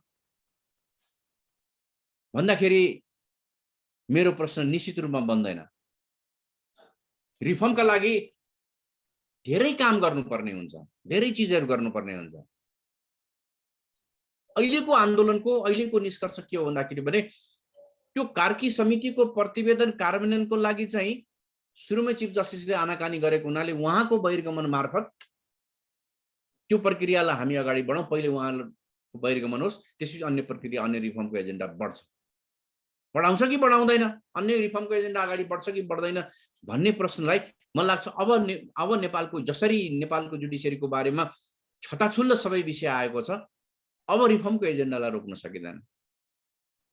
रिफर्मको एजेन्डा रोकिँदैन। किन भन्दाखेरि रिफर्मको एजेन्डाले फेरि कसैलाई राम्रो कसैलाई नराम्रो गर्ने पनि होइन। ए बाबा न्यायपालिका तपाईँ हामी सबैलाई चाहिन्छ, त्यो न्यायपालिका राम्रो होस् भन्ने कुरा गर्नको लागि त कसको विरोध हुन्छ र? त्यसले गर्दाखेरि खाली प्रधान न्यायाधीशको बहिर्गमनले मात्रै न्यायपालिकाको रिफर्म हुन्छ कि हुँदैन भन्ने जुन प्रश्न छ त्यो मलाई लाग्छ आजको दिनमा प्रश्नै होइन। त्यो वान अफ द स्टेप हो। त्यहाँबाट डिपार्चर सुरु गर्छ, त्यो पनि फेरि त्यो प्रश्न उठाइराख्दाखेरि अदालत सरकारले अथवा राजनीतिक दलहरूले यो विषयलाई पार्लियामेन्टमा प्रवेश गराएर पर्दैन है, न्यायपालिकाको रिफर्ममा चाहिँ उहाँको कुनै पनि बाधा अवरोध छैन, त्यो कुरो पनि डिक्लेयर गर्दै हुन्छ नि पार्लियामेन्टमा। तर केही पनि नगरेर बस्दाखेरिको अवस्थामा आज यो स्थिति आइपुग्या हो। प्रतिवेदन कार्की समितिको प्रतिवेदन पूर्ण रूपमा कार्यान्वयन हुन्छ कि हुँदैन भन्ने आफैमा पनि मलाई लाग्छ एउटा प्रश्न होला। त्यहाँ भित्रका धेरै विषय छन्। यसपछिको प्रधान न्यायाधीशले त्यो विषयलाई अगाडि बढाउनुहुन्छ कि बढाउनुहुन्न? हामीले गोलाको सुरुवात गर्यौं। गोलाले मैले अघि नै भनिसकेँ, गोला बेस्ट सल्युसन होइन, त्यो वर्स्ट र ब्याड मध्येको ब्याड चोइस गरिएको हो। अब फेरि त्यो ब्याड चोइस छोडेर हामी फेरि चिफ जस्टिसलाई नै मुद्दा तोक्न दिने प्रणालीमा जान्छौँ कि भन्ने एउटा भए फेरि पनि हुन सक्छ। मलाई चाहिँ त्यो त्यति सहज छैन। किन भन्दाखेरि पनि यत्रो आन्दोलन गरेर यत्रो चिजले गरेर त्यो इस्टाब्लिस गरेको चिज हो। यसैलाई रिफर्म गरेर यसैलाई सुधार गरेर चाहिँ जान सकिएला। तर कम्प्लिटली त्यो हटाएर फेरि पुरानै अवस्थामा जान सक्ने अवस्था छैन भन्ने कुरा देखिन्छ। एउटा विषय रिफर्मको एजेन्डाले उठाएको अर्को विषय जसलाई मैले समस्या समाधानको रूपमा तपाईहरु समक्ष पेश गर्न चाहन्छु। समस्या समाधानको रूपमा अर्को एउटा विषय भनेको चाहिँ हामीसँग कार्की समितिले दिएको प्रतिवेदन पूर्ण कार्यान्वयन गर्नको लागि केही कानुन र केही संविधानको संशोधनको जरुरी छ। त्यसमध्येको एउटा मेजर विषय भनेको न्यायाधीश र प्रधान न्यायाधीशको सुनवाईको संवैधानिक व्यवस्था पनि हो। आजको दिनमा न्यायाधीश र प्रधान न्यायाधीशको सुनवाईको व्यवस्था पनि राख्ने र नेपालमा को न्यायपालिकामा राजनीतिक हस्तक्षेपलाई पनि हटाउने भन्ने कुरा चाहिँ मलाई लाग्छ दुईटै सम्भवै हुँदैन।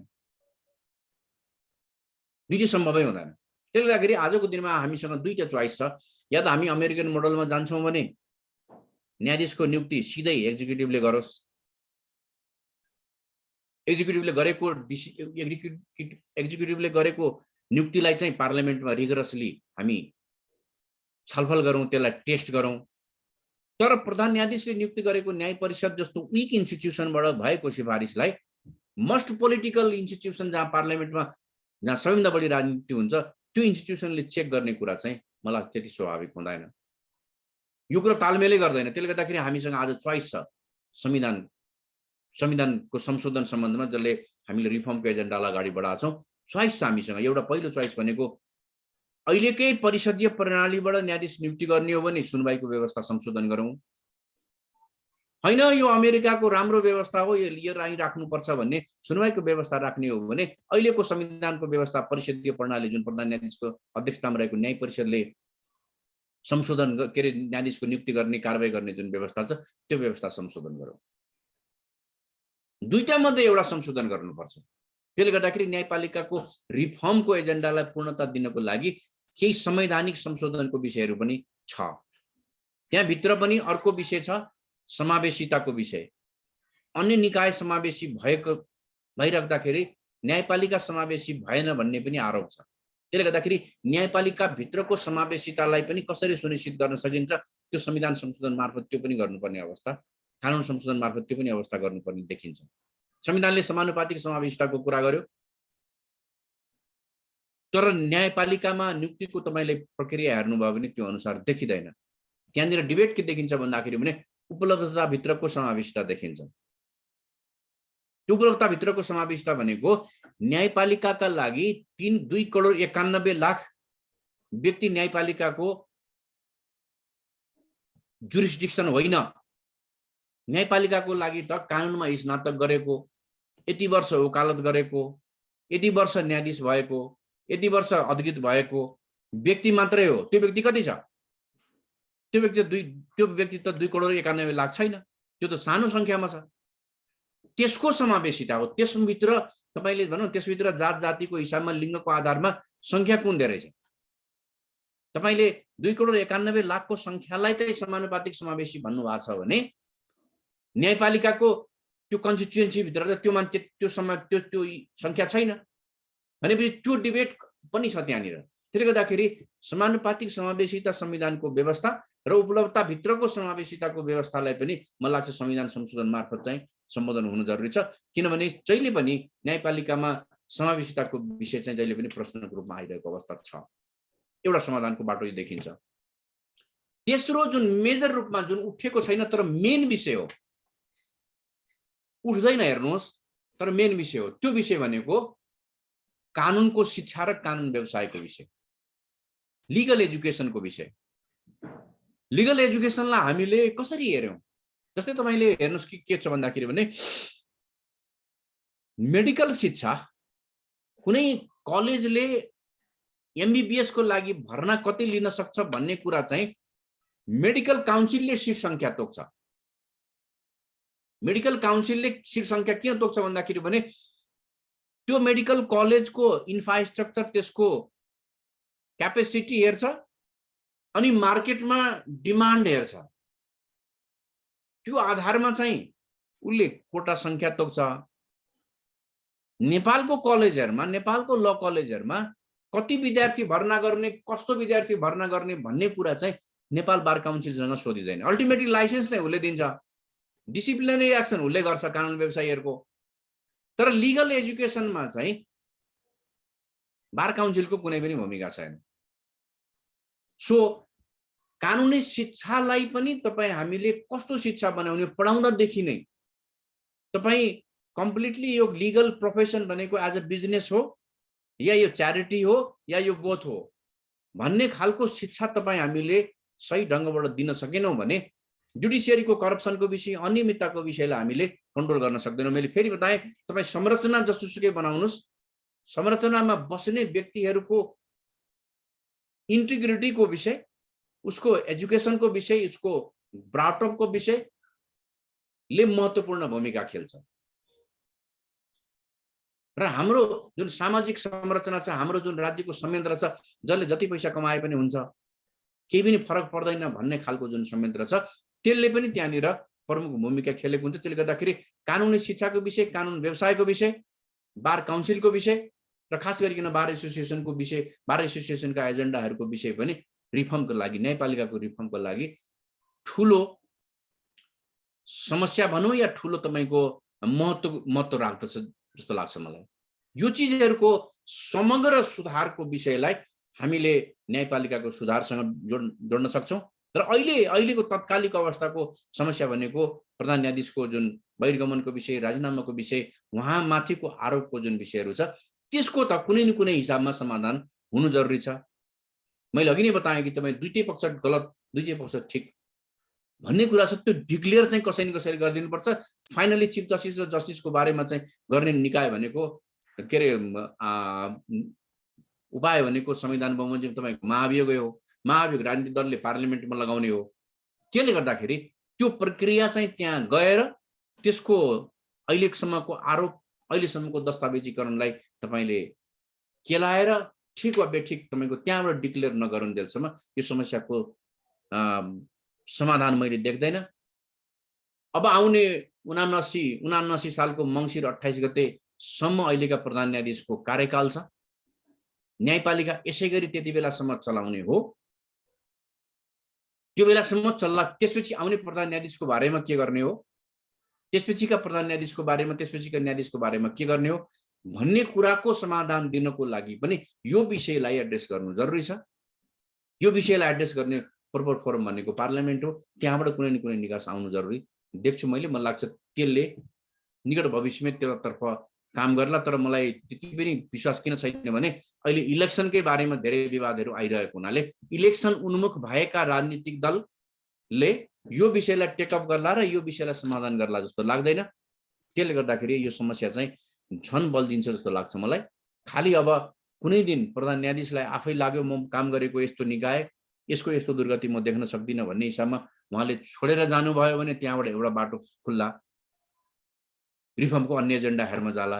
त्यो भएन भने चाहिँ हामीले लामो समयसम्म यो दुःख बेहोरिरहनु पर्ने स्थिति देखेको छु मैले आजको समस्या र समाधानका उपायहरूको सम्बन्धमा तपाईहरुलाई यति राखेँ।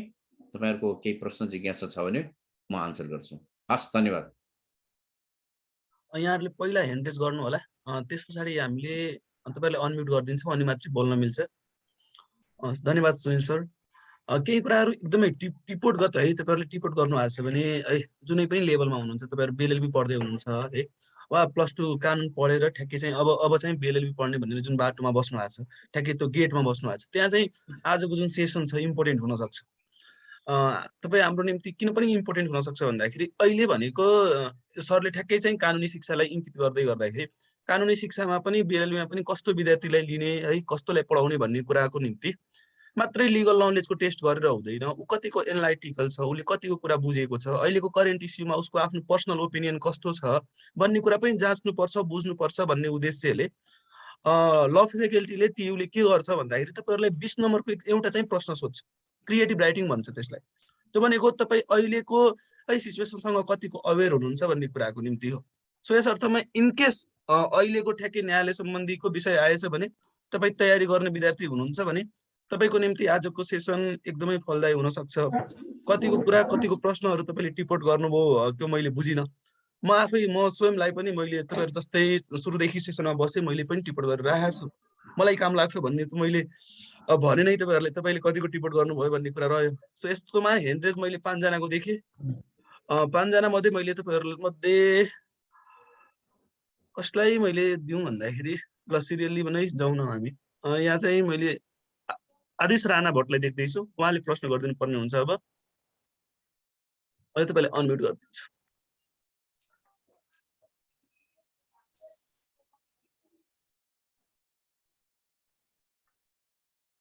एक मिनट।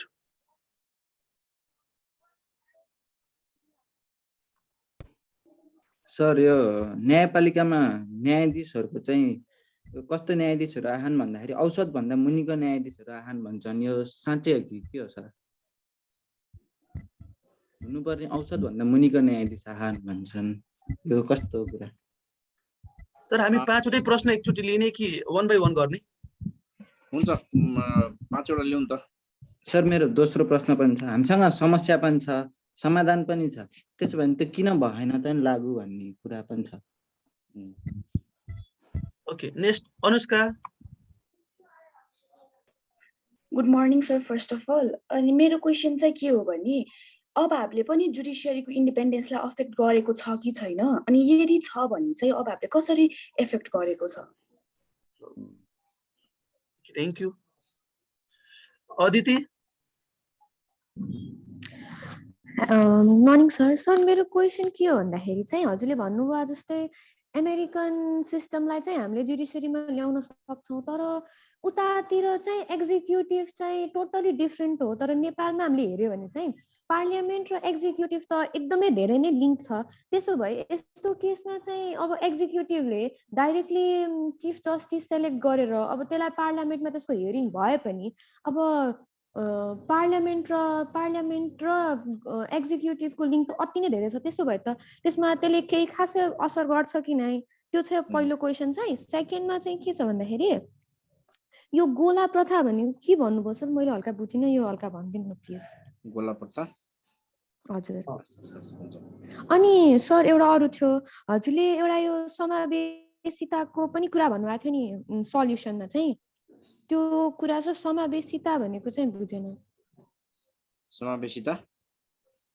हजुर। ओके, प्रमिलाजी तपाईँ, अनि त्यसपछि प्रशान्तजी, अनि त्यसपछि अर्को सेक्सनको क्वेसन लिउँला। प्रशान्तजी तपाईँ राख्नुहोस्, अनि त्यसपछि प्रमिला। सर जस्तै कि हजुरले अघि भन्नुभयो हाम्रो न्यायिक इतिहास हेर्दाखेरि हल्का गौरव गर्ने खालको छ, र हाम्रो के अरे जुडिसियरी जुन छ त्यो के अरे पञ्चायत कालहरूमा पनि त्यस्तो लडबडाएन, र अहिले जुन मेन कारण चाहिँ देखिएको छ समस्याको त्यो चाहिँ नियुक्तिबाट हो। र के अरे अब अहिलेको समाधान चाहिँ के हुनसक्छ बेस्ट चाहिँ, किनभने त्यो के अरे त्यो हाम्रो ब्याक त्यो न्याय परिषदमै जाँदा बेस्ट हुन्छ कि जसमा त्यो के अरे 2 जना जज सिनियर मोस्ट जज हुनुहुन्थ्यो, 1 जना चिफ जस्टिस हुनुहुन्थ्यो, र ल मिनिस्टर र नोमिनेटेड हुनुहुन्थ्यो। पछि गएर त्यसलाई स्ट्रक्चरमा चेन्ज गरेर जुन अहिलेको कन्स्टिट्युसनल काउन्सिल बनाएको छ त्यो चाहिँ त्यसमा चाहिँ समस्या देखिएको छ। र अर्को चाहिँ समाधान इन्डियाको जस्तो कोलेजियम सिस्टममा जाँदा बेस्ट हुन्थ्यो कि अमेरिकाको जस्तो, अथवा के अरे यो विकृति विसङ्गति समितिले जुन प्रतिवेदन दिएको छ त्यसलाई लागू गर्दा बेस्ट हुन्थ्यो कि यो कार्की प्रतिवेदनलाई त्यो लागू गर्दा बेस्ट हुन्थ्यो? यो यति धेरै अप्सनहरूमा बेस्ट चाहिँ कुन हुन्थ्यो जस्तो मेरो क्वेसन हो। ल प्रमिला तपाईँको लास्ट है। प्रमिलाजी तपाईँको लास्ट। हस्। First of all sir good morning. हामीले चाहिँ अहिले चाहिँ जुडिसियरीमा सर्वोच्च अदालतमा चाहिँ प्रधान न्यायाधीशको विषयलाई मात्रै हेरिरहेका छौँ होइन, तर इन्टायर जुडिसियरीमा हेर्दाखेरि त धेरै किसिमका प्रब्लमहरू छन्। जस्तै हाम्रो संविधानले चाहिँ पोलिटिकल ट्याग लागेको मान्छेलाई अदालतमा न्यायाधीश हुन पाइँदैन यो भनेर स्पष्ट व्यवस्था गरेको छ, तर धेरै सर्वोच्च अदालतमै पनि विवादित न्यायाधीशहरू हुनुहुन्छ, धेरै चाहिँ पोलिटिकल ट्याग लागेको भन्ने कुरा पनि बाहिर आइरहेको छ। यसले गर्दाखेरि पनि एक हिसाबले हाम्रो न्यायपालिका बिगारेको हो कि भन्ने पनि प्रश्न छ, र यसलाई कसरी समाधान गर्न सकिन्छ पहिलो प्रश्न। र दोस्रो प्रश्न, जसरी पोलिटिकल पार्टीहरू अहिले प्रस्तुत हुनु पर्थ्यो, जसरी चाहिँ न्यायपालिकाको विवादलाई चाहिँ समाधान गर्नको लागि पोलिटिकल पार्टीहरू कुनै पनि पोलिटिकल पार्टीहरूले चाहिँ केही पनि गरेको अवस्था छैन, र यसरी प्यासिभ भएको पोलिटिकल पार्टीहरूलाई चाहिँ अब के गरेर चाहिँ एक्टिभ बनाउन सकिन्छ? दोस्रो प्रश्न। सर अब यहाँले एन्सर गरे हुन्छ। भनौँ आन्सर गरौँ? हुन्छ स्योर सर। पहिलो प्रश्न, औसत भन्दा मुनिका न्यायाधीश छन् नेपालका जुडिसियरीमा भन्ने कुरा, त्यसमा 100% होइन, केही हदसम्म चाहिँ तपाईँको सत्यता छ। त्यसैले गर्दाखेरि मैले अघि नै बताएको थिएँ कि ओभरनाइट जुन अपोइन्टमेन्ट हुन्छ हामी कहाँ, त्यो प्रक्रियालाई रोकेर कस्तो मान्छे न्यायाधीश हुँदैछन् भन्ने कुराको लिस्ट चाहिँ हप्ता 10 दिन 15 दिन अगाडि पब्लिक गरियो भने उसको बारेमा विभिन्न कोणबाट टिका टिप्पणी र डिबेट हुन्छ, जसका कारणले त्यस्तो चाहिँ औसत क्षमताभन्दा तलका मान्छेहरू चाहिँ नियुक्ति गर्नबाट रोकिन्छन्। तर अहिले कतिपय अवस्थामा चाहिँ त्यस्तो व्यक्तिहरू चाहिँ नियुक्त भएको अवस्था छ। त्यसको सङ्ख्या चाहिँ धेरै ठुलो चाहिँ छैन, 15-20% चाहिँ त्यो सङ्ख्याहरू छ भन्ने कुरा मैले तपाईँलाई बताएँ। अहिलेको अवस्थाले इन्डिपेन्डेन्ट जुडिसियरीमा असर परेको छ कि छैन भन्दाखेरि डेफिनेटली परेको छ। इन्डिपेन्डेन्ट जुडिसियरीमा धेरै खालको मैले सुरुमै बताएँ, न्यायाधीशकोलाई हामीले दबाब प्रभाव र अभावबाट मुक्त गर्नुपर्छ भनेको छ। अभावबाट कतिको मुक्त थाहा छैन, दबाब र प्रभाव चाहिँ पक्कै छ। चाहे त्यो पोलिटिकल प्रेसर होस्, चाहे त्यो क्लाइन्टको प्रेसर होस्, कुनै हदसम्म वकिलका प्रेसर हुन्छन् र खास गरिकन मिडियाको प्रेसर पनि हुन्छन्। त्यसले गर्दा नेपालको जुडिसियरी अहिले अन्य देशको तुलना गर्नुभयो भने चाहिँ त्यही पनि बेटर पोजिसनमा होला। तर साँच्चै हामीले हाम्रो संविधानले खोजेको इन्डिपेन्डेन्ट जुडिसियरी चाहिँ अहिले छैन भन्ने कुरा भन्न सकिन्छ। तेस्रो प्रश्न थियो, एक्जिक्युटिभले जज एपोइन्ट गर्यो भने त झन् गडबड होला नि भन्ने खालको प्रश्नमा मैले के भनेको थिएँ भने, यदि तपाईँ हियरिङको व्यवस्था राख्नुहुन्छ भने एक्जिक्युटिभलाई गर्न दिनुहोस्। किनभने एक्जिक्युटिभले गरिसकेपछि मेरो निर्णयमा पार्लियामेन्टमा प्रश्न उठ्छ, त्यहाँ क्वेसन उठाउँछन्। त्यसले गर्दा मैले राम्रो मान्छे नियुक्त गर्नुपर्छ। यथाभावी मान्छे नियुक्त गर्यो भने त पार्लियामेन्टले मेरो मान्छे रिजेक्ट गर्न सक्छ। त्यसले गर्दाखेरि उसले एक्जिक्युटिभले पनि लाज गालले राम्रो मान्छे नियुक्त गर्छ। अब अहिले हामीले के गर्यौँ भन्दाखेरि भने नन पोलिटिकल एपोइन्टमेन्ट भन्यौँ, चिफ जस्टिसको अध्यक्षतामा रहेको न्याय परिषदबाट भन्यौँ, तर मान्छे चाहिँ औसतभन्दा तलको मान्छे ल्याउँछौँ। किन भन्दाखेरि भने फेरि न्यायपालिकाको स्वतन्त्रता हरण हुन्छ भन्ने पार्लियामेन्टमा धेरै रिगरसली छलफल पनि गर्न नपाइने, क्वेसन पनि गर्न नपाइने। त्यसले गर्दा मैले विकल्पको रूपमा के भने यदि तपाईँ पोलिटिकलै जाने हो भने एक्जिक्युटिभलाई गर्न दिनुहोस्, त्यसको बारेमा रिगरस हियरिङ गरौँला। हियरिङ राख्नुहुन्छ भने, होइन हियरिङ हटाउनुहुन्छ भने चाहिँ अहिलेको जस्तै परिषदीय प्रणालीमा जान राम्रो हुन्छ जस्तो लाग्छ मलाई। तेस्रो प्रश्न एकजना साथीले सुन्नु, गोला प्रथा भनेको के हो भन्नुभएको थियो। अदालतमा कुन मुद्दा कुन न्यायाधीश कहाँ पर्ने, अदालतमा धेरै न्यायाधीश हुन्छन्, कुन मुद्दा कस कहाँ पर्ने भन्ने कुरा चाहिँ पहिले जिल्ला अदालतमा मुख्य न्यायाधीशले, उच्च अदालतमा त्यहाँको मुख्य न्यायाधीशले र सर्वोच्च अदालतमा प्रधान न्यायाधीशले तोक्ने गरेका थियो। त्यसमा चाहिँ समस्या आयो भनिसकेपछि अहिले चाहिँ के गरिन्छ भने गोला प्रथाबाट मुद्दा तान्ने। जस्तै भनौँ न, कलिस एउटा बनाउने, सर र रामबहादुर श्यामबहादुरको मुद्दा भनेर एउटा लिस्ट बनायो, हरिबहादुर गीताको एउटा मुद्दा बनायो, रामशङ्कर हरिशङ्करको अर्को बनायो, अनि न्यायाधीशको नाम नलेख्ने, अनि त्यहाँ भएका न्यायाधीशहरू मात्रै तान्ने बिहान 10:30 बजे। अनि जसको भागमा जुन मुद्दा पर्छ त्यहाँ चाहिँ बल्ल न्यायाधीशको नाम अङ्कित भएर जाने। पहिले के हुन्थ्यो भन्दाखेरि भने प्रधान न्यायाधीशले तोकिदिन्थ्यो, यसका यो मुद्दा हालिदिन्थ्यो, होइन, त्यो अवस्था थियो। त्यसले गर्दा अहिले हामीले के गर्यौँ भन्दाखेरि भने चिफ जस्टिस र चिफ जजले यसरी मुद्दा तोक्दाखेरि चाहिँ त्यहाँ बिचौलियाहरूको चलखेल बढ्यो। त्यसले गर्दाखेरि त्यही दिन बिहानै गोलाबाट मुद्दा तोक्ने प्रक्रिया प्रणालीमा गएकोलाई चाहिँ गोला प्रथा भनौँ। यद्यपि कि गोला प्रथा अहिले अस्थायी हो, यसको फाइनल सल्युसन चाहिँ अटोमेसनमा जानु, मेसिनले नै कुन मुद्दा कहाँ जाने भन्ने कुरा चाहिँ पछि अटोमेसन सिस्टममा जाने तयारीमा छ अहिलेको नेपालको जुडिसियरी। अर्को साथीले सोध्नुभएको थियो समावेशिता भनेको के हो। समावेशिता भनेको अहिलेको नेपालको संविधानले जुनसुकै ठाउँमा पनि, जुनसुकै सङ्घ संस्थामा पनि कुनै पनि नियुक्ति गर्दा, कुनै अवसर दिँदाखेरि समानुपातिक हिसाबमा जात वर्ण, जस्तै बाहुन, क्षेत्री, मधेसी, मुस्लिम, आदिवासी जनजाति, महिला लगायतको पार्टिसिपेसन हुने गरी जुन नियुक्तिको प्रक्रिया गरिन्छ, अथवा जुन भनौँ न एलोकेट गरिन्छ, भागबण्डा नभनौँ, एलोकेट गरिन्छ, उसको योग्यता, क्षमता र उसको सङ्ख्याको आधारमा जुन पदहरू एलोकेट गरिन्छ त्यसलाई समावेशिता भनिया हो। त नेपालको संविधानको धारा तपाईँले 42मा हेर्नुभयो भने यसको स्ट्रक्चर त्यहाँ दिएको छ, धारा 42 हेर्नु होला। नियुक्तिमा समस्या छ न्याय परिषदमै जाँदा या कलेजियममा जाँदा कुन ठिक हुन्छ भने चाहिँ म चाहिँ परिषदकै बाला पक्षमा, अहिले नेपालमा जे छ त्यही सिस्टमकै पक्षमा हो। म स्ट्रक्चरमा मैले प्रब्लम देखेको छैन, त्यहाँ बस्ने मान्छेमा प्रब्लम देखेको छु, त्यहाँ जाने मान्छेमा प्रब्लम देखेको छु।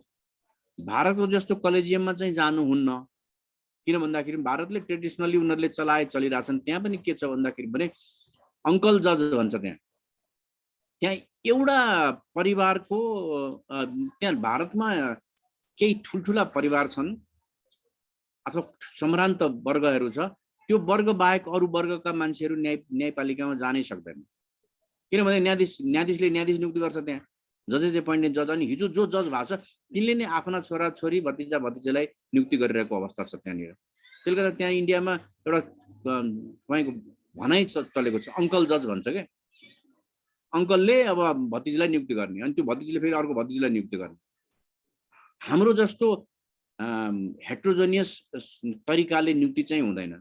यहाँ हेर्नुहोस् एउटा दलितले पनि संख्या कम होला तर नियुक्तिको अवसर पाउँछ, महिलाले पनि पाइरहेको अवस्था छ। खालि अब त्यो योग्यता क्षमता र त्यसको संख्याको बारेमा त नेपालमा विवाद छ, तर कुनै न कुनै हिसाबमा अवसर चाहिँ पाइरहेको छ। भारतमा त्यो चिज चाहिँ भयङ्कर गाह्रो छ। त्यसले गर्दाखेरि कलेजियममा जानुहुन्न, यही न्याय परिषद सिस्टमै ठिक छ।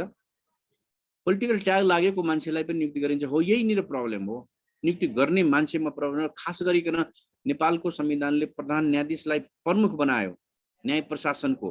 न्याय प्रशासनभित्र तपाईँको न्यायाधीश नियुक्तिको विषय पनि पर्छ। अब प्रधान न्यायाधीश जवाबदेही भइदिएन। यदि प्रधान न्यायाधीश जवाबदेही हुने हो र उसले न्यायपालिकामा मलाई नन पोलिटिकल मान्छे चाहिन्छ, पोलिटिकल ट्याग लागेको मान्छे चाहिँ म इन्ट्री हुन दिन्न भनेर रोक्यो भने रोकिन्छ।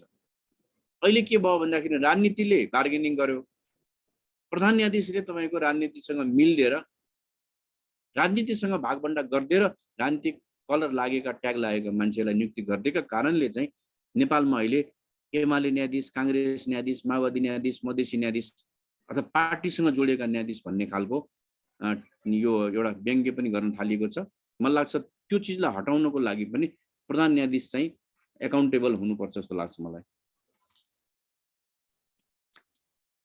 अर्को राउन्डको प्रश्न परिरहेको छ सर।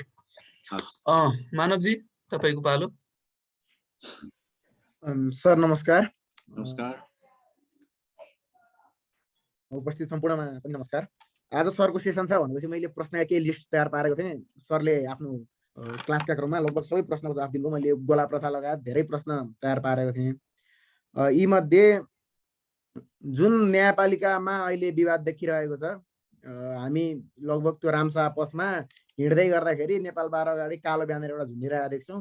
त्यसमा चाहिँ भ्रष्ट न्यायाधीश, भ्रष्ट प्रधान न्यायाधीश सुलेन्द्र शमशेर राजीनामा देऊ भनेर लेखेको हुन्छ। सम्माननीय हुनुपर्ने ठाउँमा भ्रष्ट रहेछ भन्दै हामी चाहिँ हिँड्छौँ। त्यो अवस्थामा यो अहिले न्यायपालिकाको विवादलाई 78 साल असार 28 गतेको प्रतिनिधि सभाको दोस्रो विघटन सम्भवतः सरले पनि त्यो मुद्दामा चाहिँ बहस गर्नुभएको थियो। सरको नाम मैले सरको क्लास हुँदै भएपछि मैले अनुसूची पल्टाएर हेर्दा सरको नाम पनि भेटेँ। त्यो सर आफैले पनि त्यो मुद्दामा बहस गर्नुभएको थियो। यो अहिले सर्वोच्च अदालतमा घटिरहेका घटना परिघटनाहरूलाई चाहिँ त्यही मुद्दाको फैसलाको सह उत्पादनका रूपमा लिन कतिको सकिन्छ, बाई प्रोडक्टका रूपमा लिन सकिन्छ सकिँदैन भन्ने मेरो एउटा प्रश्न। अर्को प्रश्न भनेको अहिलेको यो जल्दो बल्दो विषय, अबको केही दिनमा हाम्रो प्रवेश परीक्षा छ र अधिकांश हामी बिएलबी प्रवेशको तयारी गरिरहेका छात्र छात्राहरू छौँ। निर्वाचन आयोग र राष्ट्रपति, प्रमुख प्रतिपक्षी सबैले लगातार दबाब दिइरहँदा पनि सरकारले स्थानीय तहको मिति सार्न खोज्नु कतिको ठिक होला सरको यो विषयको धारणा? र अर्को, निर्वाचन आयोगले दलका विधानबाट कार्यकारी हुने लालसाले केहीले भनौँ दलका विधानहरूबाट दलको चाहिँ आइडियोलोजीलाई नै प्रभाव पार्ने गरी शब्दहरू झिक्न लाउने भन्ने विषय कतिको ठिक हो? सरको यो विषयमा धारणा मैले जान्न चाहे। धन्यवाद।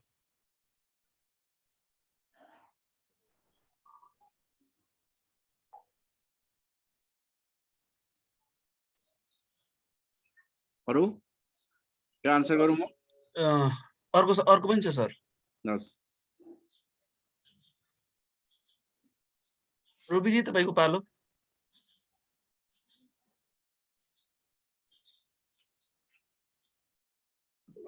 नमस्ते सर।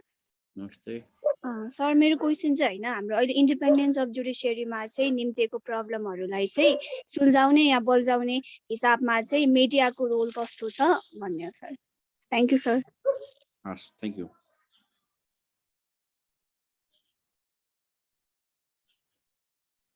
विपनाजी तपाईँको। सर, त्यो चाहिँ लिगल एजुकेसन्सहरूमाथि फोकस गर्नु भन्नुभयो भने लिगल एजुकेसन्सहरूमा पनि त आजभोलि पोलिटिक्सको एकदम धेरै रोल देखिरहेछ नि त, विद्यार्थी नेताहरू भनेर। जुन विद्यार्थी पक्षमा नेता छ त्यो त पछि गएर पोलिटिक्स गर्दैन भन्ने जस्तो त लाग्दैन। अनि चाहिँ त्यो अनि एउटा अझै त्यो सर त्यो आजभोलि जुन आन्दोलन भइरहेछ नि सर्वोच्च अदालतमा अनि कालो कोटलाकै सबैजनाले आन्दोलन गर्नु भइरहेछ अनि त्यसले गर्दा पनि त अब कालो कोट लाएर मान्छेको आन्दोलन गर्ने काम त होइन नि अनि त्यस्तो खण्डमा त अब यो इन्डिपेन्डेन्स आउनुभन्दा त बल्झिने काम भयो नि। सुशीलाजी तपाईँको। हेलो नमस्कार सर। नमस्कार। मेरो प्रश्न चाहिँ यो बार एसोसिएसनको प्रति नै हो भनौँ होइन के अरे अहिले चाहिँ बार एसोसिएसनबाट चाहिँ के कुरा आइरहेको छ भन्दाखेरि प्रधान न्यायाधीशको चाहिँ के अरे राजीनामा चाहियो भनिरहेको छ तर त्यसमा चाहिँ के अरे यो संवैधानिक बेन्चमा कन्स्टिट्युसनल बेन्चमा चाहिँ 5 जना न्यायाधीश हुनुहुन्छ प्रधान न्यायाधीश सहित होइन तर किन अरू 4 जनाको चाहिँ राजीनामा मागिरहेको छैन भन्ने कुरा हो पहिलो। अनि अर्को कुरा चाहिँ जुन हाम्रो इन्डिपेन्डेन्स अफ जुडिसियरीमा एउटा दाग लागेको छ भनेको छ त्यो ठिक हो र त्यसमा चाहिँ इम्पिचमेन्टकोबाट पनि गइरहेको छैन अब सायद प्रतिनिधि सभाले कानमा तेल हालेको जस्तै नै भइरहेछ अहिले होइन त्यसमा चाहिँ अब नयाँ आउने प्रधान न्यायाधीश जुन नियुक्ति हुनुहुनेछ होइन भइसकेपछि के उहाँलाई चाहिँ के अरे राजनीतिक दबाव पर्दैन भन्ने कुरा चाहिँ हामी त्यो ठहर गर्न सक्छौँ र त्यो मेरो प्रश्न। र अन्तिम भनेको क्रिसा। Good morning sir. सर मेरो चाहिँ के थियो भन्दाखेरि अब यो नेपाल पुलिस फोर्सको त जुडिसियरीमा इन्भल्भमेन्ट छ नि त अब जस्तै एक्जाम्पलको लागि अस्ति भर्खरै सुप्रिम कोर्टको अगाडि पनि वकिलहरूको प्रोटेस्ट भइरहेको थियो अनि त्यसमा चाहिँ नेपाल पुलिसले कन्ट्रोल सेक्युरिटी टाइट गरेर यस्तो अन्य कुराहरू गरेर चाहिँ कन्ट्रोल गर्नुभएको थियो नि अनि यस्तै यो मात्र नभएर अन्य कुराहरूमा पनि नेपाल पुलिस फोर्सको चाहिँ जुडिसियरीमा इन्भल्भमेन्ट छ नि त अनि यसले गर्दा चाहिँ मलाई के लाग्छ भने इन्डिपेन्डेन्स अफ जुडिसियरीमा चाहिँ यसले अलिकति नराम्रो प्रभाव पार्छ जस्तो लागेको छ होइन अनि यसको सट्टामा चाहिँ अब जुडिसियल पुलिस इस्टाब्लिस गरेर जसले चाहिँ जुडिसियरी बाहेक अरू कुनै पनि कुराहरूमा इन्भल्भ नहोस् त्यसले जुडिसियरी रिलेटेड म्याटर मात्र हेरोस् होइन त्यस्तो गरेर जुडिसियल पुलिस इस्टाब्लिस गर्न पोसिबल छ कि छैन होइन सर अनि यदि छ भने चाहिँ कसरी गर्न सकिन्छ प्रोसेसहरू के हो अनि छैन भने चाहिँ किन छैन भनिदिनुहोस् न। Thank you. सिद्धु म आन्सर गरौँ? हुन्छ सर स्योर। पहिलो बार एसोसिएसनको बिल्डिङ बाहिर ब्यानरको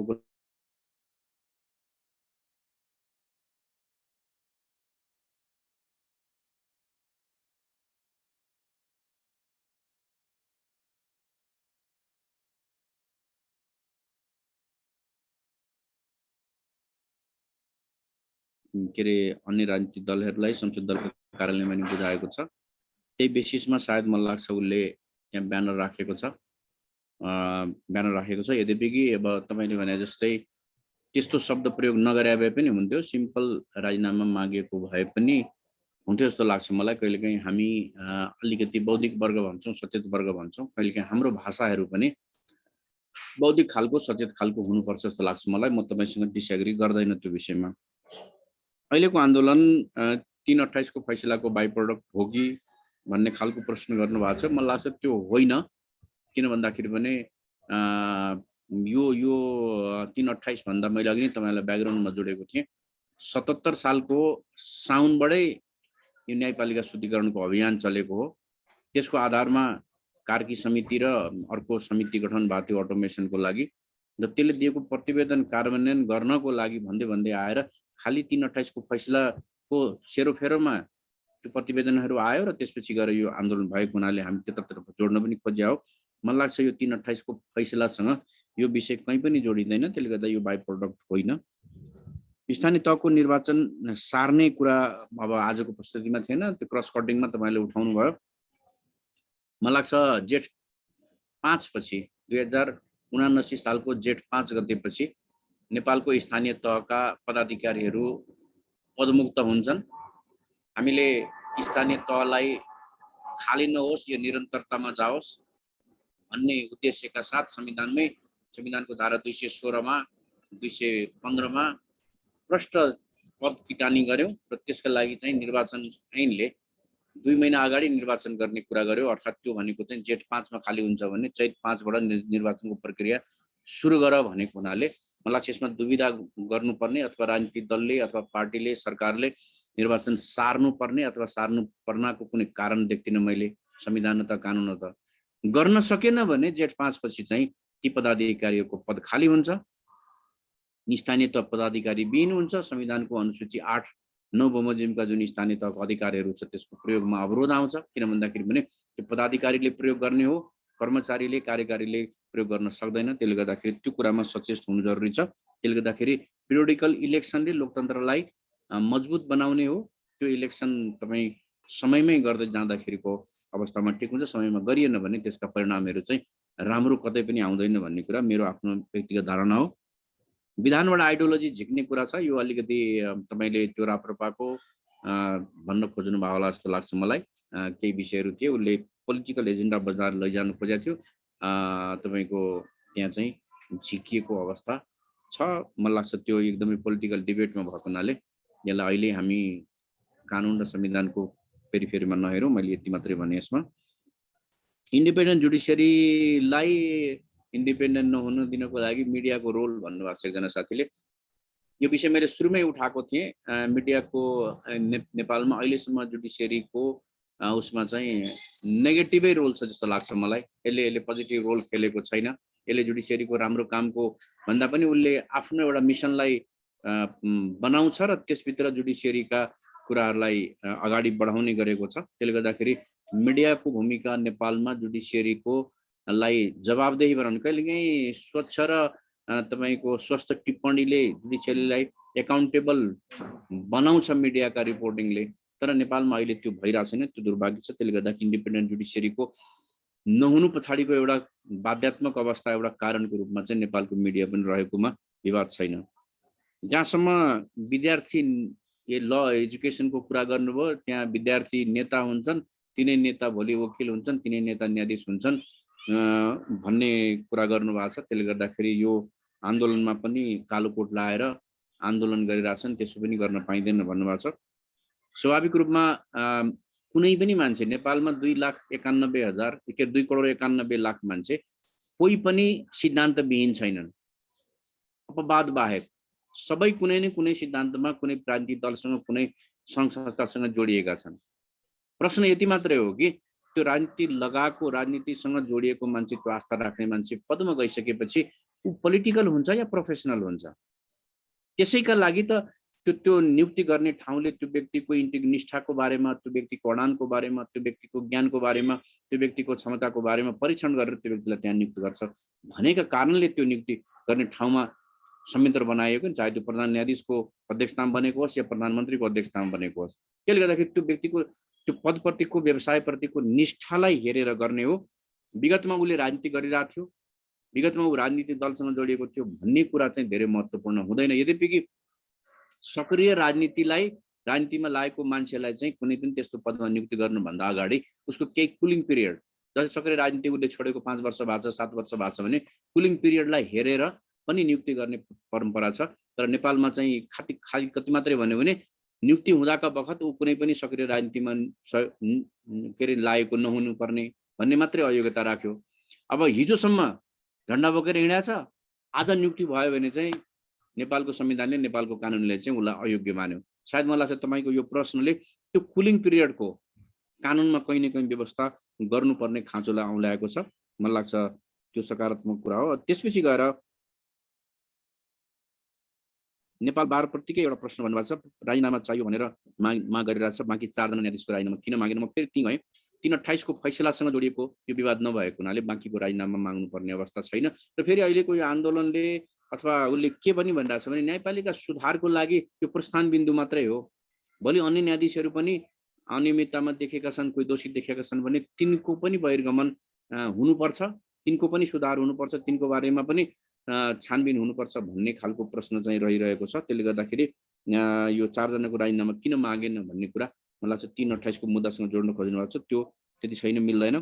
एकजना बहिनीले प्रहरीको पनि इन्भल्भमेन्टले न्यायपालिकाको स्वतन्त्रतालाई कुण्ठित गरेको छ भन्ने कुरा हो। प्रहरी त्यहाँ न्यायपालिकासँग जोडिएको कुनै काम गर्न भन्दा पनि त्यहाँको कानुन व्यवस्था र शान्ति सुरक्षालाई मात्रै हेर्नको लागि आएर बसेको हो।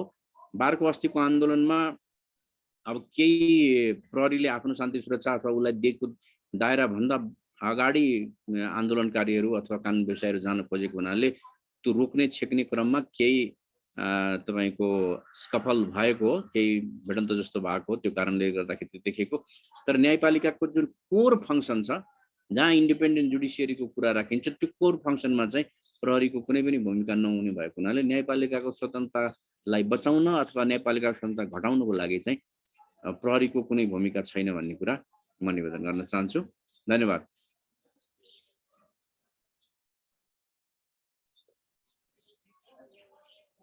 विकासजी। हेलो हजुर। अहिले पनि 2-4 जनाले अझै पनि दुईटालाई लास्ट गरौँ त हुन। 2 जनाको ल्याउँ लास्ट गरौँ है त।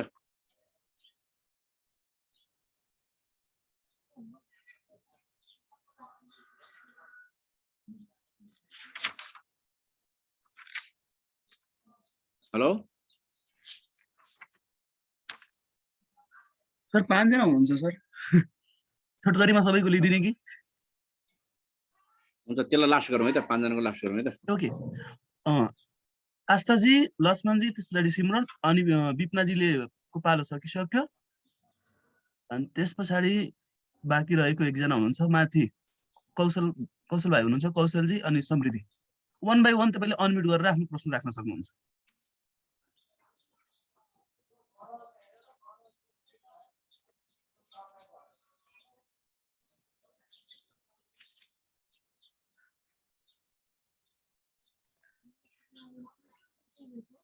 कौशल।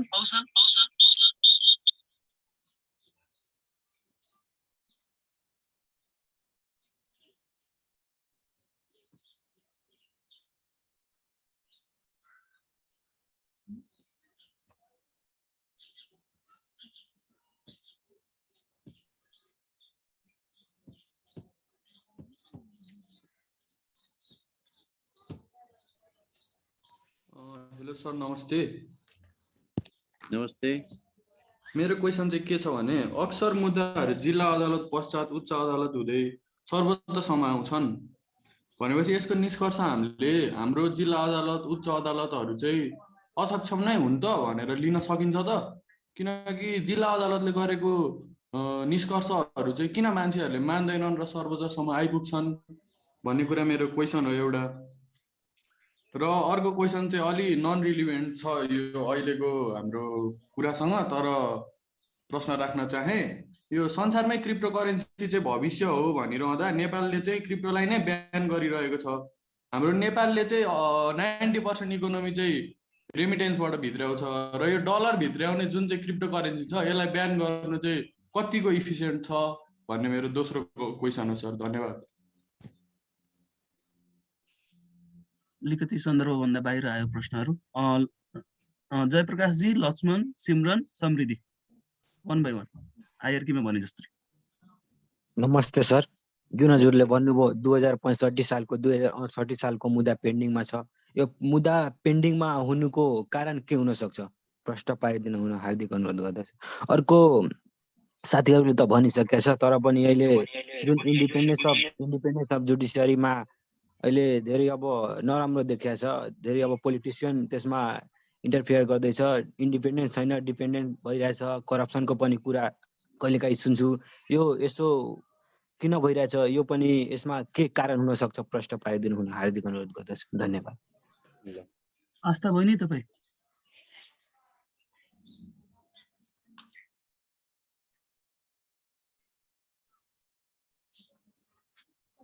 फटाफट, समयभन्दा हामी क्रस गरिरहेछौँ।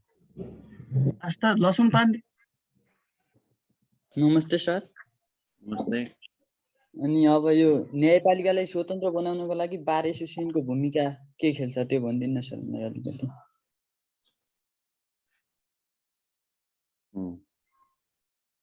अभिषा, सिमरन। सर यो जुन हाम्रो न्यायाधीशहरू नै सुप्रिम कोर्टको न्यायाधीशहरू नै निस्किनु भयो नि यो जुन आन्दोलनहरूमा इजलासै छोडेर इजलासै रद्द गर्नुभयो केसहरू हेर्नु भएन नि यो गर्नु के एथिकल थियो यस्तो गर्नु सही थियो यो इमोरल भएन मतलब अनइथिकल अनप्रोफेसनल भएन र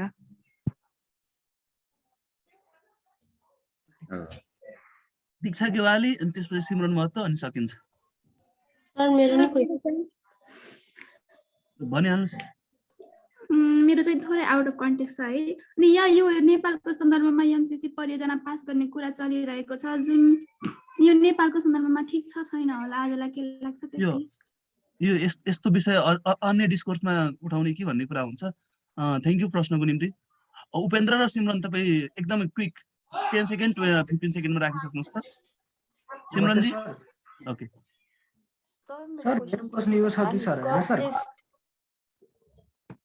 हाम्रो सर्वोच्चमा धेरै पुराना मुद्दाहरू पेन्डिङमा छ 10 वर्ष 15 वर्षदेखि मुद्दाहरू पेन्डिङमा छ हैन सर यस्तो किन लाग्छ यति हैन सर अरू देशको तुलनामा हाम्रो देशमा धेरै मुद्दा भयो कि या कि हाम्रो देशमा सर राम्रो न्याय भएन यस किनभने सिमरन जी तपाईको पालो सर मेरो क्वेसन के थियो भन्दा नि कज लिस्टमा चाहिँ केस हेयरिङको कसरी छुट्याएको हुन्छ र यसले इन्डिपेन्डेन्स अफ जुडिसियरीलाई एफेक्ट गर्छ कि गर्दैन र गर्छ भने कसरी गर्छ आजको निम्ति हामीले लिने प्रश्न यति रह्यो जतिले पनि मौका पाउनु भएन उहाँहरूले अब अर्को डिस्कोर्समा हामीले यो न्यायालय सम्बन्धी नै 3 वटा डिस्कोर्स गर्छौँ माघ महिनाभित्र मैले भनिसकेको छु सो आजै सबै कुरा सिक्नुपर्छ भन्ने पनि छैन सबै कति धेरै कुराहरू आइसकेका छन् कति प्रश्नहरू रिपिट भइरहेछन् सो यस्तोमा आइसकेका कुराहरू पनि अब तपाईहरुले चाहिँ अब के हुन्छ भन्दाखेरि प्रश्न उही हुन्छ तपाईले राख्ने तरिका मात्रै फरक भएर गइरहेको हुन्छ सो यहाँभन्दा धेरै प्रश्न हामीले समय सीमाले गर्दाखेरि लिन सकेनौँ तपाईहरु सेसनमा जोडिनु भयो बाँकी प्रश्नहरूको उत्तर सरले दिनुहुन्छ अनि त्यसपछि आजको निम्ति हामीले सेसन चाहिँ टुङ्ग्याउँछौँ सो सर यति हो अब अन्तिम चरणमा छौँ धन्यवाद सबै साथीहरुलाई सबभन्दा पहिले यो जिल्ला उच्च सर्वोच्च समुदाय किन जान्छ तलको मान्छेमा तलको फैसलामा किन चित्त बुझाउँदैनन् हामीका कानुनले नै के गर्यो भने जिल्ला अदालतलाई सुरु अदालतलाई चाहिँ कोर्ट अफ एडजुडिकेसन भन्यो त्यसले एडजुडिकेट गर्छ त्यसले प्रमाणभूत छ आदि इत्यादि गर्छ अनि एक तह चाहिँ हामीले अपिललाई फेयर ट्रायलको रूपमा मान्छौँ फेयर ट्रायलको कन्सेप्टमा चाहिँ वान स्टेप अपिललाई पनि मान्छ के त्यसलाई हामीले त्यो कोर्टलाई चाहिँ कोर्ट अफ करेक्सन भन्यौँ जिल्ला अदालतले प्रमाणको मूल्याङ्कन गर्ने क्रममा कहीँ केही मिस्टेक गर्यो भने त्यो हाई कोर्टले चाहिँ करेक्सन गर्छ त्यसले करेक्ट गर्छ त्यसलाई भन्ने हिसाबमा दोस्रो तह राख्यौँ र तेस्रो तह जुन फाइनल तह हो सर्वोच्च अदालत भनेको कोर्ट अफ इन्टरप्रिटेसन हो केही फ्याक्चुअल विषयहरू चाहिँ त फ्याक्टका प्रमाणका विषयहरू जिल्ला र उच्चले टुङ्ग्याउला तर जहाँ लिगल इन्टरप्रिटेसनको विषय जहाँ कन्स्टिट्युसनल इन्टरप्रिटेसनको विषय हुन्छ त्यो चाहिँ सुप्रिम कोर्टमा जान सक्छ त्यो चाहिँ इन्टरप्रेट गर्ने कुरा चाहिँ फाइनल अथोरिटी भनेको सुप्रिम कोर्टलाई संविधान र कानुनले दियो त्यो कारणले गर्दाखेरि यो 3 तहको हामीले संरचना बनायो त्यो संरचनामा मान्छेले कानुनले संविधानले पाएको चिजमा चाहिँ जिल्ला उच्च सर्वोच्च गइरहेको हुन्छ अब यो किन चित्त बुझाउँदैन भन्दाखेरि भने तपाईले यही प्रश्न बेलायतमा सोध्नु भयो भए सायद बेलायतमा यो प्रश्न उड्दैन किनभने बेलायत भनेको होमोजेनियस सोसाइटी हो हामी भनेको हेटेरोजेनियस सोसाइटी हो यसलाई हामीले हाम्रो अनुभव सोसियोलोजिकल एन्थ्रोपोलोजिकली हेर्नुभयो भने यो कन्फ्लिक्टिङ सोसाइटी हो भेरी कन्फ्लिक्ट हामी झगडिया समाज हो यो भारत नेपाल भनेको झगडिया समाज हो यसले चित्त नबुझुन्जेलसम्म यसले हार्नेले चित्त नबुझाउने समाज हो यो हारेपछि म आफ्ना कारणले हारे भन्ने चित्तै बुझाउँदैन अर्काको कारणले हुँदा पछिसम्म त के छ भने मुद्दा हारेपछि अर्को पक्षले न्यायाधीशलाई घुस खुवाए अब म माथि त म खुवाउँछु हैन अथवा कति के हुन्छ भने कमसेकम हारे भोलि सर्वोच्चबाट हारे भने पनि त्यसलाई झमेला त हुन्छ सप्तरीको मान्छे अथवा झापाको मान्छेलाई तारिक लिन मैले कमसेकम सर्वोच्च त यसलाई धाउन लगाएँ यसलाई दुःख त दिएँ अथवा दुःख दिनका लागि पनि 3-4 तहमा मुद्दा गइरहेको अवस्था हुन्छ त्यसले गर्दा हामी कहाँ जस्टिस सिक गर्नलाई केही पर्सेन्ट मुद्दा आएको हुन्छ केही पर्सेन्ट मुद्दाहरू चाहिँ इन्ट्रेस्ट सर्भ गर्न आएको हुन्छ यो कुरा चाहिँ अदालतले फेरि त्यो इन्ट्रेस्ट सर्भ गर्न आएको होस् अथवा जस्टिस सिक गर्न आएको होस् मलाई म इन्ट्रेस्ट सर्भ गर्न आएकोलाई चाहिँ रोक्छु भन्न पाइँदैन। त्यसमध्येको धेरै उदाहरण भनेको अहिले जुन पब्लिक इन्ट्रेस्ट लिटिगेसनहरू आउँछ, पब्लिक इन्ट्रेस्ट लिटिगेसन पब्लिकको इन्ट्रेस्टमा भन्दा पनि त्यो व्यक्तिको इन्ट्रेस्टमा कसैको इन्ट्रेस्टमा आइरहेको हुन्छ, त्यसलाई अहिले नेपालमा अन्य देशमा पनि डिस्करेज गर्न थालिएको अवस्था छ। त्यसले गर्दा एउटा त संरचनागत रूपमा मैले अघि नै बताएँ एजुकेसन करेक्सन र इन्टरप्रिटेसनको हिसाबमा 3 त जाने भयो। दोस्रो पाटो भनेको चाहिँ मुद्दाको हिसाबमा हेरेर त्यो जान्छ र फेरि तल्लो तहले फैसला गर्यो, माथिल्लो तहले त्यो फैसला उल्टायो भने, बदर गर्यो भने त्यो तल्लो तहका न्यायाधीशलाई कारबाही हुँदैन, किन गलत गरिस्, तैँले क्षमता पुगेन भन्ने चाहिँ हुँदैन। बदनियत गरेको छ, त्यहाँ घुस रिश्वत आदि इत्यादि छ भने चाहिँ हुन्छ, तर मुद्दाको फैसला गरेका कारणले चाहिँ ऊ चाहिँ एकाउन्टेबल हुँदैन। त्यसले गर्दा त्यो कारणले माथि गइरह्यो, मुद्दाहरू तिनै तहमा गइरह्यो। मुद्दा पेन्डिङ हुनुपर्नाको कारण तल पछि पनि एकजना साथीले सोध्नुभएको छ, सुरुमा पनि सोध्नुभएको थियो। 2-3 वटा कारण छ। सर्वोच्च अदालतमा मुद्दाको पेन्डिङ हुने भनेको चाहिँ पहिले चाहिँ सर्वोच्च अदालतमा न्यायाधीशको सङ्ख्यालाई बनाइयो, सङ्ख्या त्यसलाई संविधानले बढाएर 21 पुर्यायो, थाहै नै न्यायाधीश। दोस्रो विषय भनेको चाहिँ सबै खालका मुद्दा चाहिँ सर्वोच्च अदालतसम्म पुग्ने हामीले जुन संयन्त्र बनायौँ त्यसले समस्या भयो। 1000, 2000 बिघोवाला मुद्दा पनि सर्वोच्च पुग्ने, 1 अरबवाला मुद्दा पनि सर्वोच्च पुग्ने। त्यसले गर्दाखेरि त्यो पञ्चायत कालमा के थियो भन्दाखेरि भने पञ्चायत यो 47 सालको संविधान आउँदा धेरै मुद्दाहरू क्षेत्रीय अदालतबाट सिद्धिन्थ्यो। हामी कहाँ चाहिँ के गर्यो भन्दाखेरि भने अहिले तपाईँ अपिल जुरिस्डिक्सनमा आउन सकेन भने निवेदनको मार्फत दोहोऱ्याइ पाउँको निवेदनबाट आउँछ, त्यो पनि एडजस्ट भयो भने रिटको मार्फतबाट आउँछ। र हाम्रो सर्वोच्च अदालतको पछिल्लो नजिर एउटा तपाईँको फैसला भएको छ, 7 जना न्यायाधीशले गर्नुभएको छ। इन्जस्टिस छ, इन्जस्टिस परेको अदालतलाई लाग्यो भने जुनसुकै स्टेजमा पनि सर्वोच्चले रिट जुरिस्डिक्सन एक्सेप्ट गर्छ। सर्वोच्चले आफैले पुनरावलोकन गरेर निशान दिएको मुद्दामा पनि रिटको मार्फतबाट निवेदन हेरेर रिट जारी गरेछ त्यो 7 जनाको मुद्दामा।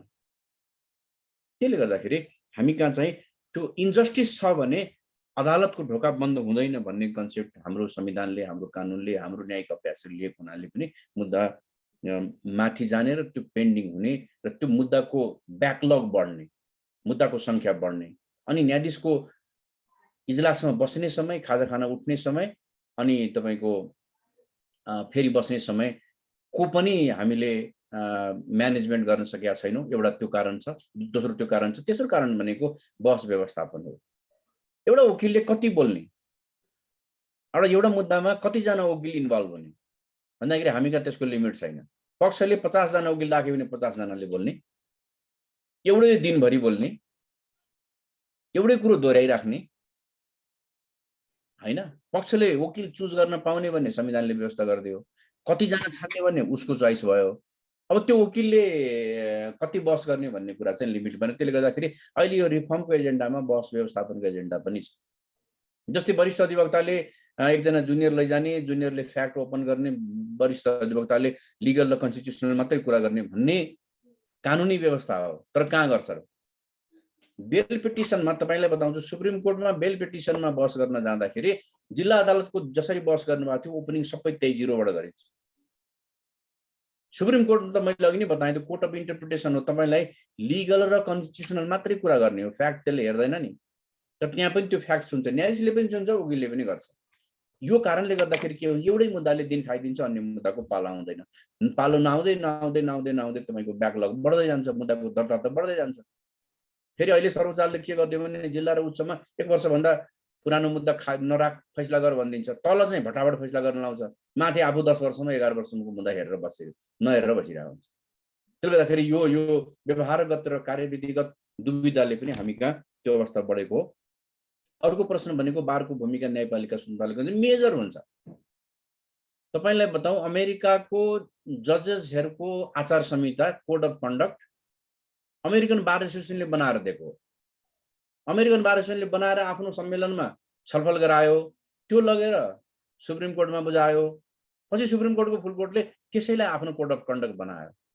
त्यसले गर्दाखेरि न्यायपालिकाको स्वतन्त्रताको लागि सबैभन्दा ठुलो स्टेक होल्डर भनेकै बार हो। तर बारको भूमिका भनेको चाहिँ तपाईले अदालतलाई एकाउन्टेबल बनाउने, अदालतलाई सुधारका लागि काम गर्ने, अदालतको अनियमिततामा प्रश्न उठाउने भने बाह्य क्षेत्रबाट अदालतमा अट्याक भएको छ भने त्यसको प्रतिरोध गर्ने पनि हुन्छ। हेलो, हामी कहाँ त्यो चिज चाहिँ भएको छैन। हामीले बार एसोसिएसनलाई पनि व्यावसायिक बनाउन सकेनौँ। साँच्चै भन्दाखेरि बार एसोसिएसन नेपालमा सेमी पोलिटिकल छ। भारतको जस्तो प्रोफेसनल बार होइन, यहाँ सेमी पोलिटिकल छ।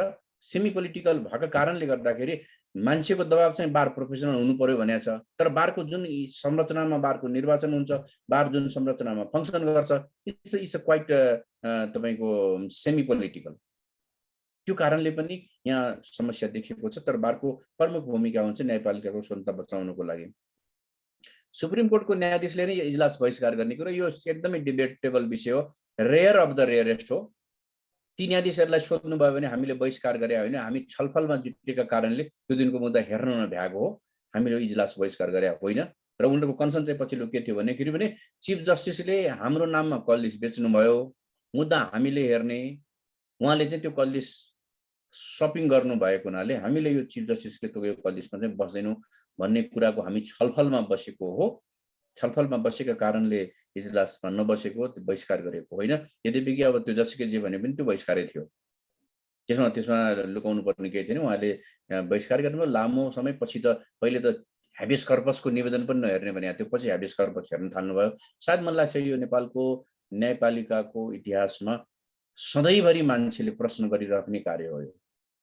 यो ठिक थियो बेठिक थियो भन्ने प्रश्न भन्दा पनि यस्तो अवस्था कसरी पुग्यो, यस्तो अवस्था कसरी पुग्यो, या त्यहाँ नियुक्त भएका अवस्था खराब थिएन भने त्यहाँ नियुक्त भएका मान्छेहरू जो न्यायाधीशको रूपमा थिए तिनले बहिष्कार गर्ने सम्मको कुरा कसरी सोचे भन्ने प्रश्न चाहिँ सधैँभरि रहिरहन्छ। मलाई लाग्छ यो तपाईँ हामीले अध्ययनको विषय पनि बनाइरहेको छ। रिफर्मको एजेन्डा जहिले जहिले उठ्छ यो विषय चाहिँ उठिरहन्छ। त्यसपछि गएर अन्तिममा एकजना साथीले कल लिस्टमा मुद्दा कसरी तोकिन्छ भन्नुभएको थियो। यो मैले अघि नै बताएँ, न्यायाधीशले, प्रधान न्यायाधीशले, उच्च अदालतको मुख्य न्यायाधीशले, जिल्ला अदालतको मुख्य न्यायाधीशले तोक्ने हो। अब त्यो चाहिँ अहिले हटाएर हामी कहाँ चाहिँ गोला सिस्टममा तोकिएको छ। अदालतका स्टाफले मुद्दाको सूची तयार गर्छन् अनि गोला हालिन्छ, अनि त्यो गोला जसलाई पर्छ त्यो न्यायाधीशको त्यहाँ नाम अङ्कित गरेर त्यसरी मुद्दा कल लिस्टमा तोक्ने गरिएको छ। सायद मलाई चाहिँ यति प्रश्न थियो मसँग। यो एमसिसीको बारेमा विकासजीले नै ओभररुल गरेको हुनाले मैले एमसिसीको विषयमा चाहिँ बोलिनँ। एकजनाले क्रिप्टो करेन्सीको बारेमा पनि सोध्नु भएको थियो। म पनि तपाईँसँग एग्री गर्छु। यो चिज चाहिँ नेपालले कसरी हुन्छ गर्दा हुन्छ, किनभने संसारबाट तपाईँ बाहिर राख्नु बस्नुभयो भने भोलि संसारले तपाईँलाई बाहिर राखिदिन्छ। त्यसले गर्दाखेरि संसारमा जे चलेको छ, जे चिज हुन सकेको छ, र फेरि अहिले कागजको नोटमा नक्कली आउने भएको हुनाले हामीले एटिएम सिस्टममा, अनलाइन सिस्टममा गयौँ। अब त्यो पनि नभएर हामीले चाहिँ यो अनलाइनकै करेन्सी मार्फत जानुपर्ने अवस्था छ। कति नेपालको जस्तो सिस्टममा कतिको रिलायबल हुन्छ, कतिको हामीले त्यसलाई लागू गर्न सक्छौँ, त्यो चाहिँ डिबेटको विषय हो। तर कुनै न कुनै हिसाबमा चाहिँ हामी संसारभन्दा बाहिर चाहिँ बस्न सक्दैनौँ। हामीले यो कुरालाई बिस्तारै आफ्नो सिस्टममा एडप्ट गर्दै जानुपर्छ। खास गरिकन राष्ट्र बैङ्कले, नेपाल राष्ट्र बैङ्कले यो विषयमा वर्कआउट गर्नुपर्छ जस्तो लाग्छ मलाई। धन्यवाद। धन्यवाद सर। ठिकै, हामीले सेसन 10 बजे सुरु गऱ्यौँ। हामीले समय अवधिभरिमै 2 घन्टामा सेसन सकिएको छ। सरले 1.5 घन्टामा आफ्नो बनाइ र त्यस पछाडिको आधी घन्टा हामीले प्रश्न उत्तरमा चाहिँ सक्यौँ। जति पनि जोडिनु भएको थियो उहाँहरूलाई पनि धन्यवाद। अर्को सेसनको र अर्को डिस्कोर्सको हामीले सूचना पनि पेज मार्फत र अन्य मार्फत चाहिँ हामी चाहिँ तपाईँहरूलाई सार्वजनिक गर्नेछौँ। त्यतिन्जेल चाहिँ अब आजको छुट्टीको दिन, बिदाको दिन सरले सुरु गर्ने बेलै भन्नुभयो। ठ्याक्कै हतपत विद्यार्थीहरूले चाहिँ वा हामीले पनि शनिबार चाहिँ लुज गर्न चाहिँ चाहन्नु भएको। हप्ताभरि मान्छे बिजी, त्यसमा पनि अब शनिबारको 2 घन्टा पनि के खाइदिनु जस्तो हुन्छ। त्यहाँ रमाइलो गर्ने दिनमा तपाईँहरू आउनुभयो, जोडिनु भयो है। सिक्ने सिकाउने 2 घन्टाको सेसन चल्यो। तपाईँहरूलाई विशेष धन्यवाद। सरले हाम्रो एकदमै छोटो समयमा चाहिँ निम्तो स्वीकार गरेर सधैँ जस्तो, पहिले जस्तो र जहिले पनि सहयोग मागेको बेला, भनेको बेला यस्तो भइदिए पछाडि चाहिँ अब डिजिटल टिमको तर्फबाट, मेरो तर्फबाट, अफ्ताब सरको तर्फबाट सरलाई विशेष धन्यवाद। सरलाई शुभ दिन। हस्, धन्यवाद। अब सेसन हाम्रो यही सकिएको छ आजलाई। हस्, धन्यवाद। हस्, धन्यवाद।